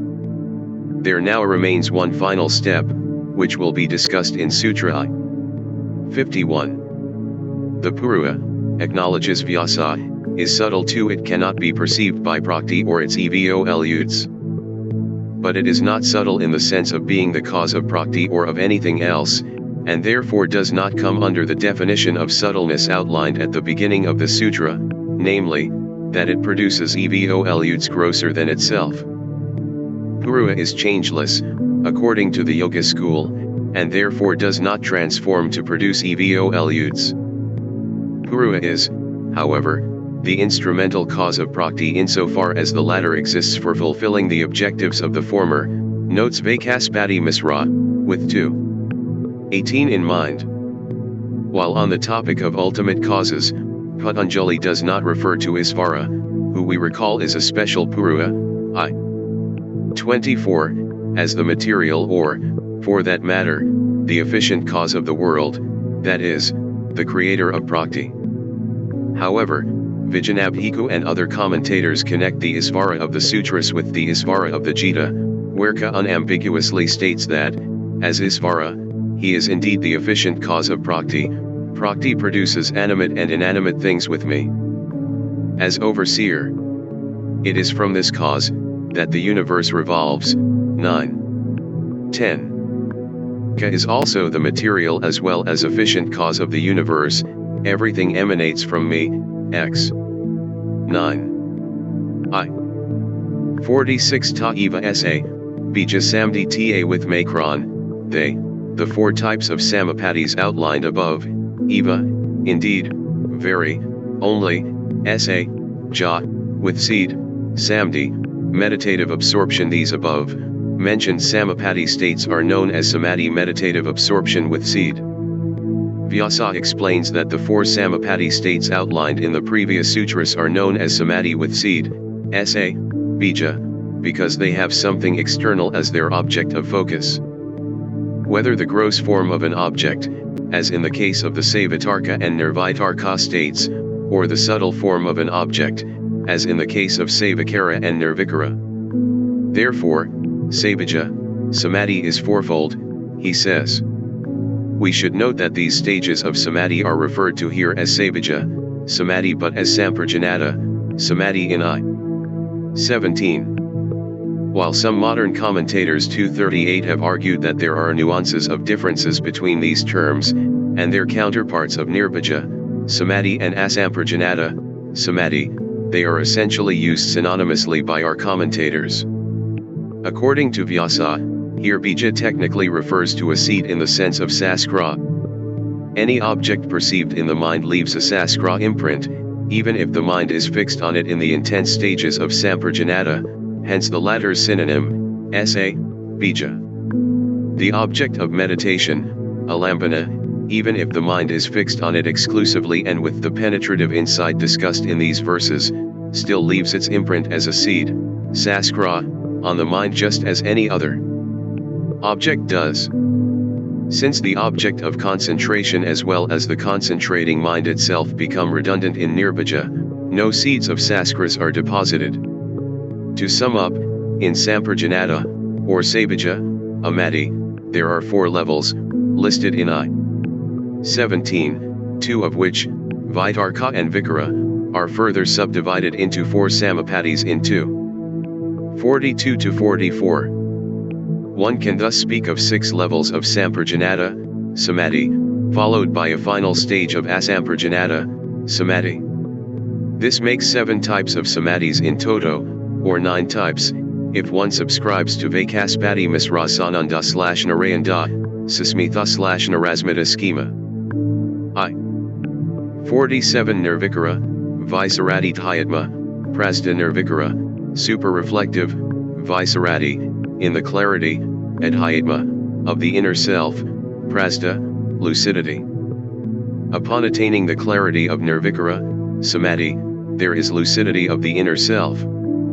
Vyasa defines Vaisaratiya, clarity, as the constant pure flow in the yogiya-siddha of the sattva inherent in it. Sattva is by nature luminous when all impure coverings have been removed, when it is not overpowered by rajas and tamas. When such clarity arises at the stage of Nirvikara, Samadhi, the yogi gains lucidity of the inner self, Adhyatma, Prasada. This insight occurs as a flash of illuminating wisdom, which instantly sees things for what they really are. It does not follow the normal processes of experience. It is more or less synonymous with the prajna, wisdom, of the next sutra. Vijanabhiku adds that when Nirvikara, Samadhi arises, the truth not only of Prakti and Purua but of Isvara as well is perceived. Of course, even the purest sattvic siddha cannot directly perceive that which is subtler than itself, but it is able to understand that the source of its awareness is behind and beyond it. In this sense it indirectly perceives that there is a Purua higher than itself, that it is not the ultimate conscious entity. Vyasa quotes an adage, just as one who is situated on a mountain sees everything that is situated on the plains, so one who has climbed to the heights of the lucidity of wisdom becomes free from suffering, but sees all people suffering. 239 Vijanabhiku adds the insightful comment that normally a person who is suffering perceives others as happy relative to himself or herself. But an enlightened person sees all beings as suffering. We are reminded here of the first noble truth of Buddhism, all is suffering, a topic that will be taken up in the next chapter. I. 48tum, Vara Tatra Prajnatam, truth, Vara, bearing, Tatra, there. Prajna, wisdom in that state, there is truth, bearing wisdom. Vyasa states that the word ta, truth, says all that there is to say. Artha is an old Vedic term denoting the order underlying and controlling the harmony of the cosmos. 240 in post-Vedic texts it comes, by extension, to denote the underlying truth of reality. 241 in the state of prajna, wisdom, that now manifests, there is absolutely no trace of false knowledge. With an eye on the next sutra, he quotes another adage, one gains the highest yoga by means of cultivating discernment through the threefold practice of scripture, inference, and meditation. 242 Hariharananda qualifies this by noting that although from the scripture one may learn that life is suffering and that the soul is different from the body, and although one may also arrive at these truths by the process of inference and logic, such theoretical knowledge does not actually prevent one from experiencing this suffering, nor, for that matter, does it give one direct perception of the soul. Therefore, in an immediate sort of way, one is hardly better off than an ignorant person who does not know these things. But when scripture and inference are coupled with meditation and insight, or wisdom, then one can come to the point of actual realized insight rather than theoretical knowledge. It is from such actual lucidity that the cessation of suffering and perception of the self as noted in the last sutra arise. The path of yoga, as always, stresses direct experience over other forms of knowledge, as Patanjali clearly expresses in the next sutra. Such direct experience, in this sutra, takes the form of perceiving the ultimate truth of reality. 49 Srutanumana, Prajanabhyam Anya, Vi Virthat Sruta, that which has been heard, sacred scripture, Anumana, inference, Prajanabhyam, from the wisdom, knowledge, Anya, other, different, Vi, object, Via, the particular, specific, Arthat Vad, as its object its seedless samadhi has a different focus from that of inference and sacred scripture, because it has the particularity of things as its object. The term via, particularity, or specificity, as discussed in I.7, is typically associated with the schools of Nyaya and Vaiyika. In the metaphysical system of these schools, all of manifest reality can be ultimately broken down to 7 basic categories, 2 of which are via, particularity, and samanya, generality. 243 Vaya is best understood in contrast to samanya, which refers to the general category of an object. Let us consider a cow, or the standard item used to exemplify a generic object in philosophical commentarial discourse, a pot. The word cow refers to a generic category of bovine creature with udders and horns, who gives milk and goes moo, and pot to a roundish container usually made of clay, in India, that holds liquids or other substances. Although there are millions of cows in the world, and each and every one is distinct, individual, and unique in some way, the term cow does not particularize or distinguish one cow from another. It is a general term that refers to an entire category of creatures. Likewise with pot. The term samanya, then, refers to the genus, species, or general category of something. Terms like cow and pot, indeed all words, refer to objects only in terms of their generic characteristics. Via, by contrast, is what particularizes ultimate entities from each other, one atom from another. The character an atom has that makes it a unique specific individual, distinct from any other atom. These categories are discussed further in 344. Vyasa says that the 3 forms of knowledge accepted by yoga in I.7 Agama, scripture, referred to here as sruta, anumana, logic, inference, and conventional pratyeka, sense perception are all limited because they cannot provide information about particulars or specifics. Scripture and other types of verbal authority are dependent on words, and words, like cow, can only point to the cow as a member of a general class of things. There is an infinite number of cows in the world, as Akara points out, and, even though they are all unique and distinct from each other in some way, one cannot come up with a different name for each individual one, hence we use the generic term cow. So when we say something like, there is a cow in the field, we are really giving information only about the cow as a member of a species and not about particulars. We are not conveying precise information about the specific individual cow in that field. Inference, also, deals only with generalities, and is, in fact, dependent on perception in the first place. The standard Indic example of inference is whenever there is smoke there is fire, yet the statement gives us no information about any specific fire. As for empirical sense perception, pratyeka, it is true, say the commentators, that when we look at a particular cow or pot, we might be able to pick up on some characteristic that distinguishes the cow or pot in front of us from other cows and pots. Perhaps this cow has an unusual skin color or the pot an odd shape. But conventional sense perception, says Vyasa, cannot provide us information about the very specific or subtle nature of an object, its atomic composition, for example, or about distant or hidden objects beyond the range of the senses. Only through the clear, unobstructed insight of samadhi can one fully grasp the vaya, particularity of an object, its subtle substructure of distinct atoms and essences. Patanjali will later claim that the yogi can tell the difference between 2 identical items, since although they appear identical to normal perception, the atoms comprising them are different, and it is these that the yogi can perceive. We must keep in mind that the yogic tradition claims one can actually perceive these essences, not merely theorize their existence, through the undeviatingly concentrated focus of mind in the higher stages of samadhi.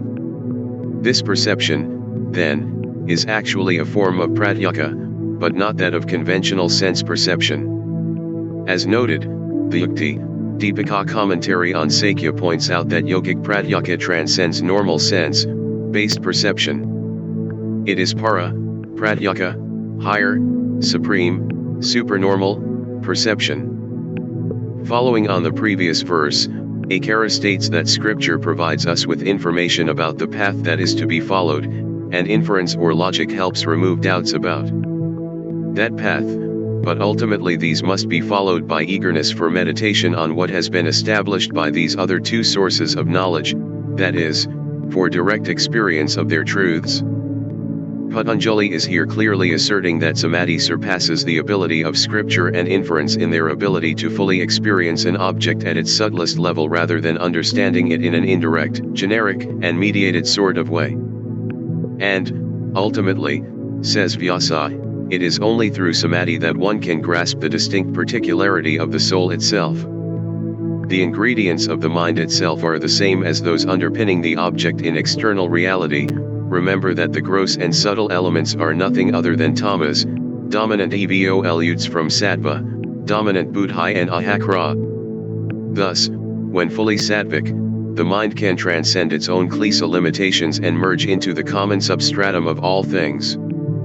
This corresponds to such states as Savakara described above, when the yogi's awareness perceives that the subtle nature of the object of meditation as well as the meditating mind itself actually pervade all objects and thus all reality.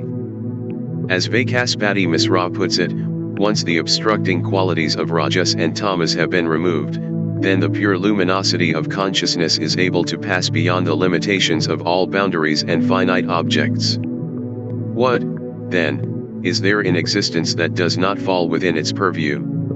In other words, the commentators claim that in the higher stages of samadhi, the yogi becomes essentially omniscient since awareness is no longer limited to the body or dimensionality but can radiate out infinitely and permeate the subtle substratum, in the form of buddhi, ahakra, the tanmatra, etc., as well as the specific conglomeration of atoms that emerge from these tanmatras, underpinning all objects.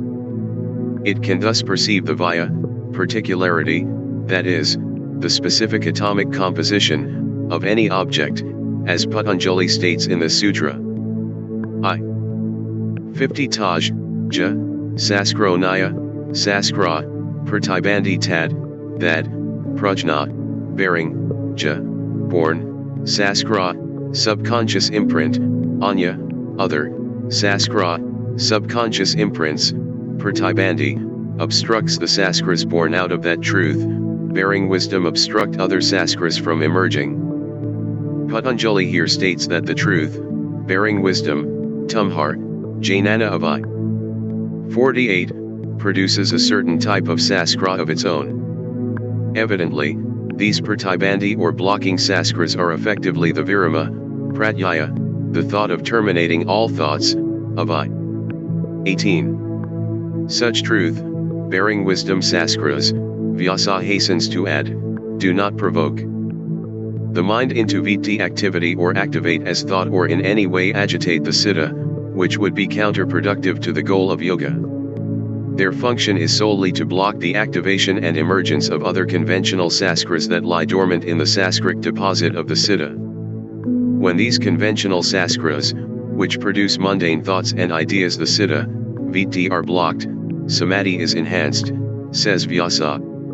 Samadhi, in turn, produces beneficial saskras of wisdom, or discrimination, which further block the conventional saskras and are in turn deposited in the siddha. These then are activated and further enhance samadhi, triggering more saskras of wisdom, and the cycle goes on, although the more wisdom saskras that are deposited, the more the siddha is transformed, and the more readily the yogi can enter into and maintain samadhi states.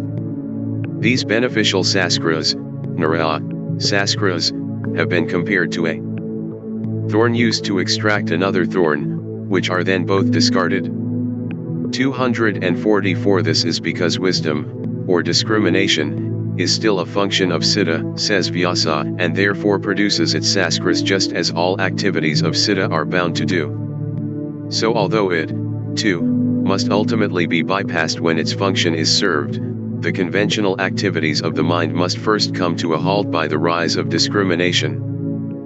But the wisdom saskras born of samadhi do not impel the mind to activity, rather they destroy the conventional saskras and make them impotent. When this happens, the ability of the mind to produce its citta, vritti effects is curtailed, and the goal of yoga achieved. The wisdom or discriminatory saskras reveal the distinction between the purva and prakti, while the conventional saskras operate under ignorance, defined in 2.5 as the failure to distinguish between the self and the non-self, that is, between the purva and its coverings of body and mind.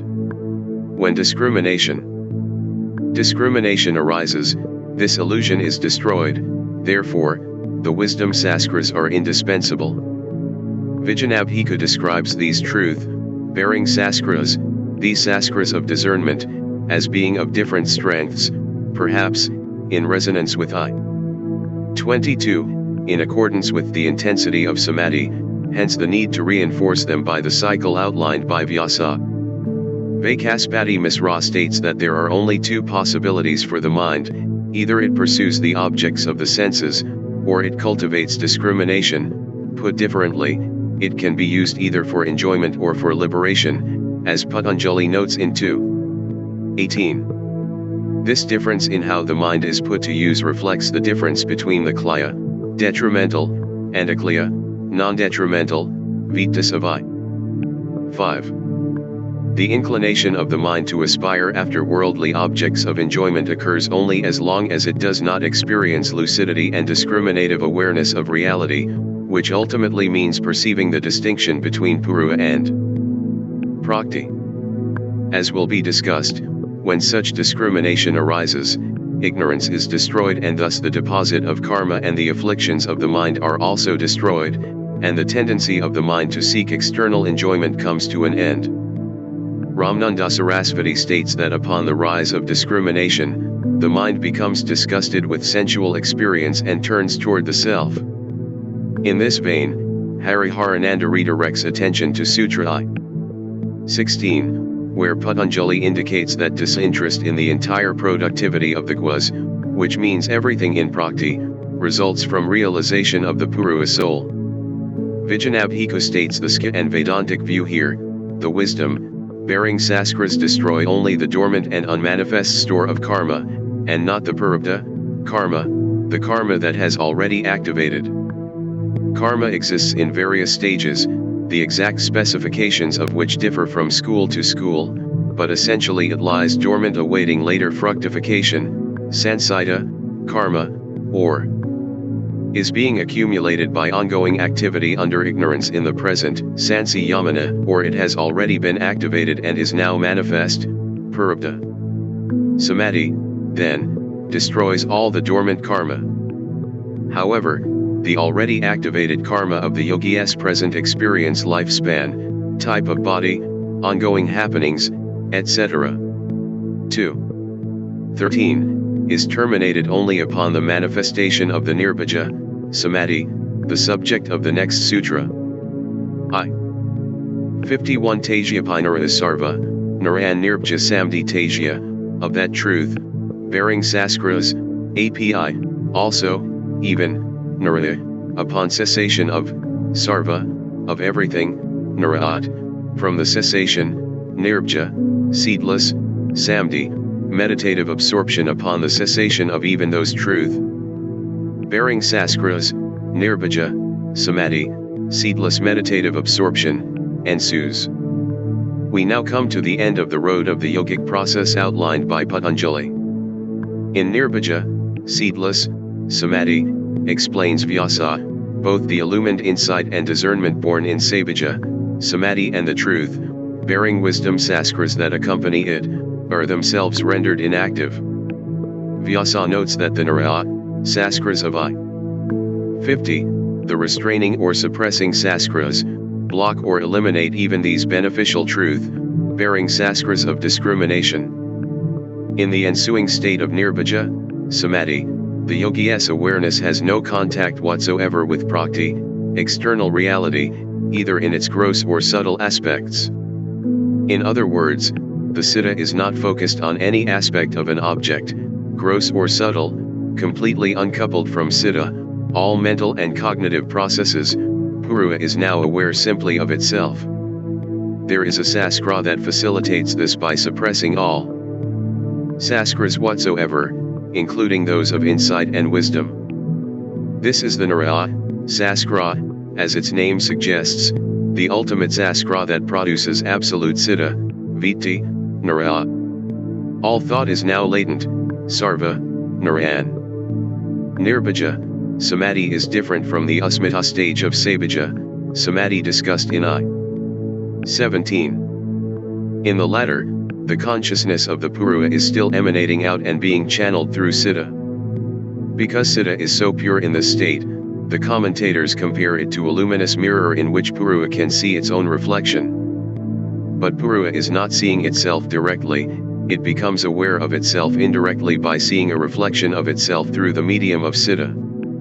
In nirbhaja, samadhi, the consciousness of purua is not radiating out and aware of itself as a reflection in citta, because the citta has uncoupled itself completely from purua, who can now remain purely self-absorbed, that is, no longer aware of prakti at all. The term nirbhaja, seedless, indicates that this state is not related to any object that can plant a sasrik seed in the citta, not even the nara, saskra of the last sutra. It therefore does not leave any record of itself in the citta. The existence of the nara, saskras can therefore be inferred, says Vyasa, only by the lapse of time in the nara state. 245. What he means is that when one enters into nirbhaja, samadhi, one is not aware of time, since one has no external awareness of anything praktic at all, and thus, since there is absolutely no frame of reference leaving its imprint on the mind by which one can gauge the passage of time, one can only infer that one has been in such a state after emerging from it and noticing the amount of time that has passed since one first sat down to meditate. In other words, if a yogi were to fall into such a meditative state in the morning, he or she would be made aware of it only if, upon coming out of such a state, it were now evening. 246. The yogi, says Vaikaspati Misra, can have no perception or cognition in this state, since all vittas, mental functionings, have ceased. The mind is completely inactive. Therefore, there are no cognitive imprints relating to the passage of time being deposited into the mind as memories of the state, as is the case with all other normal or even paranormal activities. This is obviously relevant when considering why there are differences in attempts to describe these states in the various mystic traditions of the world. With no imprints in the mind to recollect, of what categories does the yogi avail in attempting to describe them? Hence the repeated assertions in mystical texts such as the Upanishads that this experience of Atman is beyond words, thoughts, and therefore descriptive categories. Vijnabhiku sees the eradication of all discriminatory or truth-bearing saskras during nirbhaja or asamprajanata, samadhi to be a gradual process, which explains how a yogi can enter into the nirbhaja, samadhi state and then return to discriminatory consciousness. The total elimination of all such wisdom saskras is not instantaneous. When they reactivate, one is thrust back into external praktic consciousness. According to Vijnabhiku, only when the very last saskras born of sabhaja, samprajanata, samadhi, are eradicated by the series of nara, saskras born of nirbhaja, asamprajanata, samadhi, does one enter fully into the nirbhaja state permanently. This points to the death of the physical frame. There thus appears to be a progression even within nirbhaja. To summarize, Vyasa is suggesting here that for such a total state of internal absorption to occur, there must be a certain type of saskra, the nara, saskra, that blocks all cognitive functioning of the citta, even the hitherto beneficial faculty of pure insight and discrimination. Discrimination, after all, is a function of the mind, which produces a saskra that discriminates between prakti and purua. So, by definition, the mind at this point is still engaged and functioning within the contours of Prakti and therefore actively engaging awareness to this extent. On another note, Bhojaraja understands discriminatory Sanskars to take the form of the famous aphorism in the Bhadrayaka Upanishad, 4. 5.15, Niti Niti, not this, not this. In other words, pure Brahman, pure consciousness, is not anything Praktik, not the body, not the mind, not a table, not a chair, not a mountain, not a universe, not anything external whatsoever. But the act of discriminating in this way is nonetheless still a function of Siddha, which is itself Praktik. The Nara, Sanskars block all and every type of such mental functioning. They stand guard, so to speak, over Siddha and ensure that no thought, not even an insightful discriminatory one of pure wisdom, arises. I have sometimes half-jokingly referred to these as the Terminator Sanskars. Hariharananda understands Nara as a break in mental activity rather than an actual Sanskara in its own right, like the spaces in a dotted line, which can be conceived of either as the break in a line or as no line. This interval between the functions of thought, the spaces in the line, can be prolonged by practice and supreme detachment manifesting as absolute disinterest toward anything knowable. This is the Kaivalya, absolute liberation of 350. There is now no possibility of rebirth, which under normal circumstances is triggered by the deposit of latent Sanskars awaiting fruition. Despite this, Hariharananda states that some yogis, wishing to do good to humanity, can enter Nirbhaja for a specified time and then later reactivate their minds so as to be able to function in the world for the benefit of others. This is something akin to the Bodhisattva of Mahayana Buddhism who postpones irrevocably entering nirvana out of compassion for all other embodied beings left suffering in Sasara. To do this, it would seem that, prior to entering the state of Nirbhaja, Samadhi, such a yogi would have to intentionally deposit a Sanskara in his or her Siddha to activate later as a thought that will pull the awareness of the yogi away from total absorption in the self and back into external consciousness mediated by the Siddha, a type of Sanskaric alarm clock arousing the yogi from Samadhi. Vyasa continues that when one fully enters into Nirbhaja, Samadhi, the mind, along with all the beneficial Sanskars that were produced during Sabhaja, Samadhi, dissolves into its primary matrix, the undifferentiated Prakti. The Nara, Sanskars that allow this, Vaikaspati Misra notes, do not provide the mind with a raison d'etre, they do not perpetuate the mind's very reason to exist, as even the Sabhaja, Sanskars do by providing discriminating wisdom, and so the mind no longer has any purpose to accomplish whatsoever. Vaikaspati Misra points to 2:18. Which informs us that the mind exists solely to accomplish either of two functions, to provide material experience of Sasara, or to lead the soul to liberation. Now that the latter has been achieved in Nirbhaja, Samadhi, the mind, along with the beneficial truth, bearing wisdom Sanskars that have brought it to this point, ceases all action. The mind therefore, now unemployed, dissolves back into its matrix, Prakti, as a clay pot, once its function has been accomplished, is discarded, and dissolves back into the earth. Then, as Ramananda Sarasvati puts it, where there is no cause, there is no effect.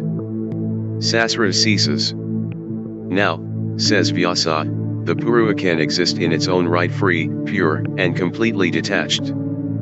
Actually, says Vijanabhiku, it has always been free. Notions of freedom and bondage in relation to the Purua are figurative conventions of scripture.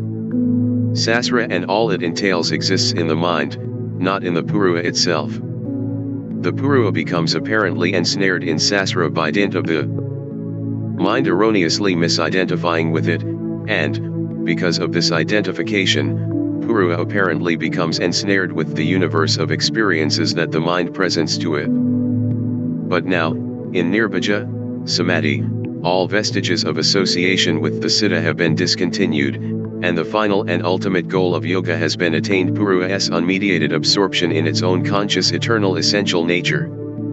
Therefore, says Vyasa, in this state one refers to the free Purua as the pure, Suddha, the self, contained, Kabbalah, and the liberated, Mukta. Actually, it has been that way all along. Iti Patanjali, Virasite Yoga Sutra Prathama Samadhi, thus ends the first chapter on Samadhi in the Yoga Sutras composed by Patanjali. Chapter summary. The chapter begins by introducing and defining Yoga 1-2. This is followed by a discussion of the two possible options for awareness 3-4, a description of the Vittas 5-11, and how to control the Vittas by practice and dispassion 12-16. Then comes the division of Samadhi into Samprajanata and Asamprajanata 17-18 and how to attain these 20-22, after the discussion of other states that might resemble it 19. Isvara is then introduced as the easy method of attaining Samadhi 23, along with his nature 24-26 and the chanting of his name 27-29. The chapter describes the distractions of the mind and their accompanying effects 30-31, and prescribes meditation on any object to combat them, with various examples presented 32-40. Samapatti is introduced with its varieties 41-45 and their fruits 46-48 and object 49. The chapter concludes with a discussion of Samprajanata, Samadhi preceding the final stage of Asamprajanata 50-51. Dvaishya Sadhana, to Chapter 2 Practice 2. 1 Tapa, Svadhyaya Isvara, Pradni Kriya, Yoga Tapa, austerity, self, discipline, Svadhyaya, study/recitation, Isvara, the Lord, Pradni, submission to, Kriya, action, Yoga, Yoga Kriya, Yoga, the path of action. Consists of self, discipline, study, and dedication to the Lord. Yoga for one with a controlled mind was described in the first chapter. Vyasa asks, what about for one whose mind is not so fixed? He reads the sutra as indicating how one whose mind is not fixed may practice a more action-oriented type of yoga referred to here by Patanjali as Kriya, yoga and consisting of discipline, tapas, study, svadhyaya, and dedication to God, Isvara, Pradna. Vaikaspati Misra points out that abhyasa and vairagya, practice, and dispassion, were mentioned in the first chapter, I-15, as the means of yoga, whereas here in Kriya, yoga, tapas, svadhyaya, and isvara, pradna are being presented as the means. Practice and dispassion, however, require a predominance of sattva and so are difficult for the active and outgoing mind that is still under the influence of rajas and tamas. For such a temperament, the means outlined in this sutra produce the required purity of mind. This is not to say that practice and dispassion are not to be cultivated by the beginner, but that sattva is especially easily cultivated through the practice of kriya, yoga. Once the mind is more sattvic, it is more capable of remaining fixed in practice and dispassion. Vijnabhaku and Madhav 1 quote the Gita here. Action is said to be the means for the sage desirous of yoga, but for one who has already attained yoga, tranquility is said to be the means. 6.3. For the commentators, then, Patanjali is now presenting a more accessible and action-oriented method for approaching the goals outlined in the previous chapter. Patanjali will be delving into a deeper level of psychological analysis, here, at least as pertaining to the conventional functioning of the mind. Yoga was defined as citta, vitti, nara, but in the following section he analyzes the mechanisms underpinning the production of the vittas. One cannot hope to still vittas until one confronts their underlying cause, hence this chapter is an organic continuation of the previous one, and not reflective of a hodgepodge textual collage as held by earlier scholars of the text as noted in the introduction. Tapas means the control of the senses controlling the quantity, quality, and regularity of one's food intake, for example, the quality of what one listens to or reads or talks about, in other words, the sattvicizing of one's sensual engagements. There is no question of yoga for one who does not practice tapas, self-discipline, that is, austerity, the first item on Patanjali's list, says Vyasa, making no bones about the matter.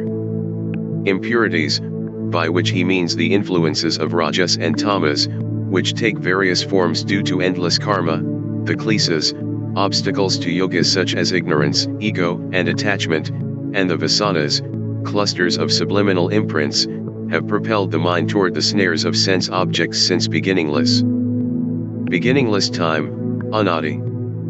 2. These deeply ingrained habits cannot be removed without self-discipline. Vijanabhiku agrees that the tendency of the mind to pursue sense gratification can be broken only with self-discipline, but he adds that this should be of a gentle kind that will not disrupt the clarity of mind or weaken the body. Otherwise, says Akara, if austerity and self-discipline are practiced in a way that disturbs the mind, they defeat the entire purpose of yoga to still the mind. One does not have to look far to encounter the severity of the practices of certain extreme ascetics in Hindu texts, as even the hagiographical records of the practices of the Buddha indicate. 3. Even the ancient Greeks were struck with the extreme practices they encountered among some Indian ascetics more than 2 millennia ago, standing on one leg, or with one arm raised aloft, Strabo 1561. Practices still encountered abundantly in India if one attends, for example, a Kumbh Mela festival.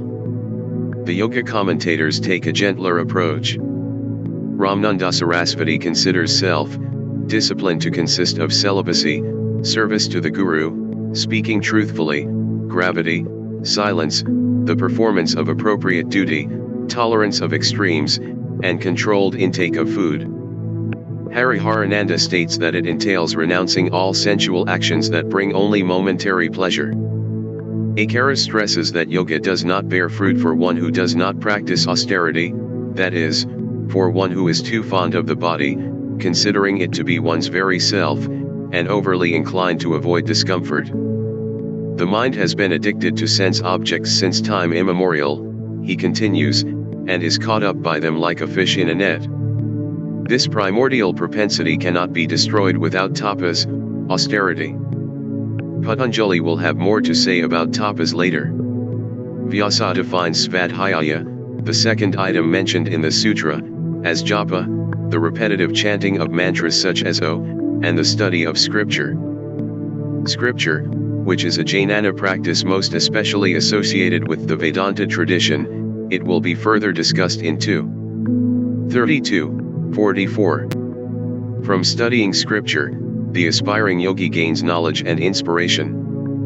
Vyasa defines the third ingredient of kriya, yoga, isvara, pradna, as the dedication of all action to God, isvara, and the renunciation of the desire of all fruits that might accrue from one's action.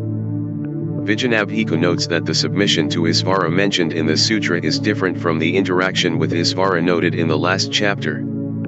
In I-28, devotion to isvara was in the context of God as the object of meditation and took the form of concentration on his name and its meaning, whereas here, kriya, yoga being more action-oriented, devotion to isvara takes the form of renunciation of self-centered deeds and the offering of action to God. The implication is that total inward concentration on isvara is for the more advanced yogis, and the more outward or action-centered practices associated with this chapter are for those whose minds are still outwardly inclined.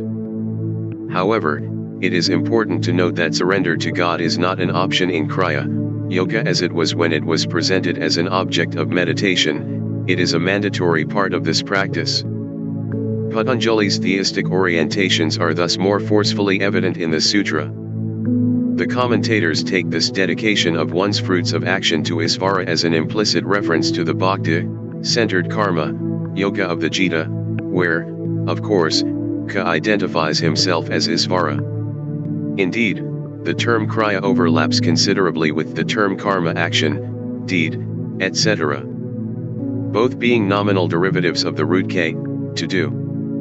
Vaikaspati Misra quotes the quintessential karma yoga verse from the Gita in this regard: you have a right to perform your duties, but not to their fruits.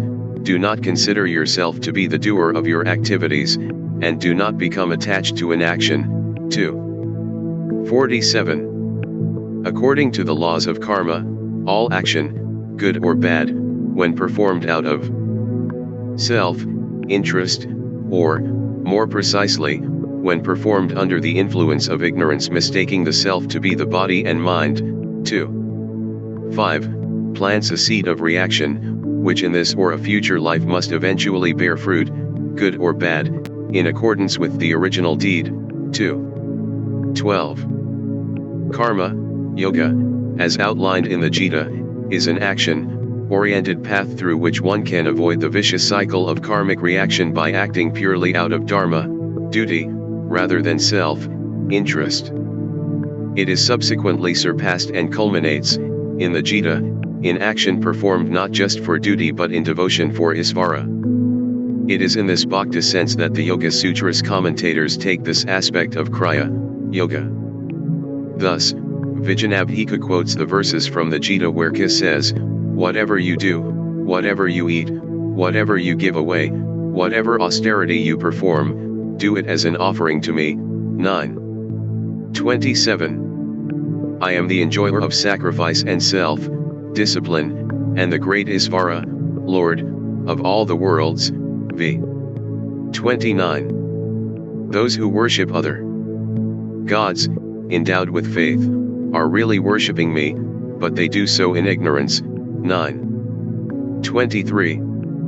In these verses, as elsewhere in the Gita, an alternative but overlapping path to karma, yoga, namely, bhakti, yoga, is expressed, even as both paths require the abandonment of self-interest. Action is better performed as an offering to Ka, that is, Isvara. Thus, devotion rather than duty for duty's sake, as is the case with karma, yoga, becomes the primary motivating principle for activity.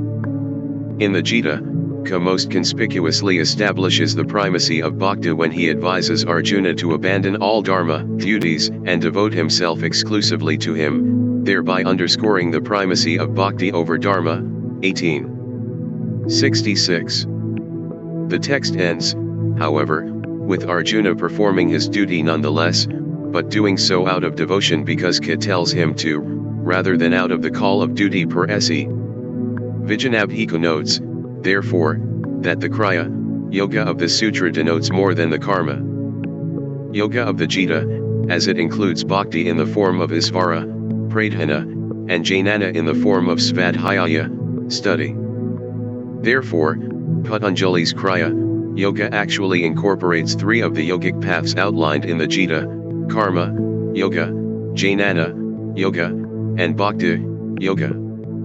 The term Kriya, yoga is found infrequently in older texts.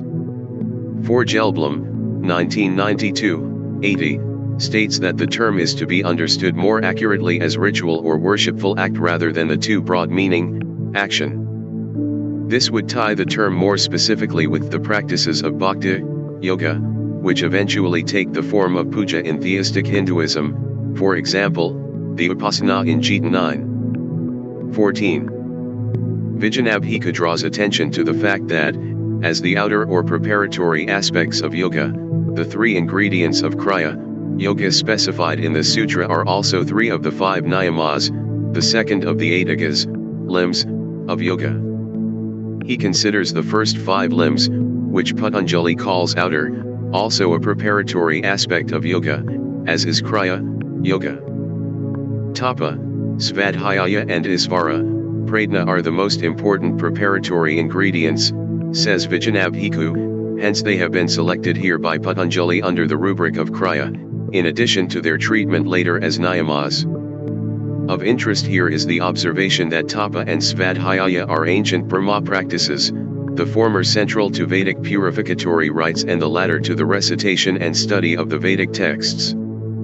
Accordingly, one can suggest that Patanjali is providing something of a continuum with mainstream tradition here, incorporating ancient and familiar Vedic activities into the more marginal practices of meditation that he was systematizing. 5.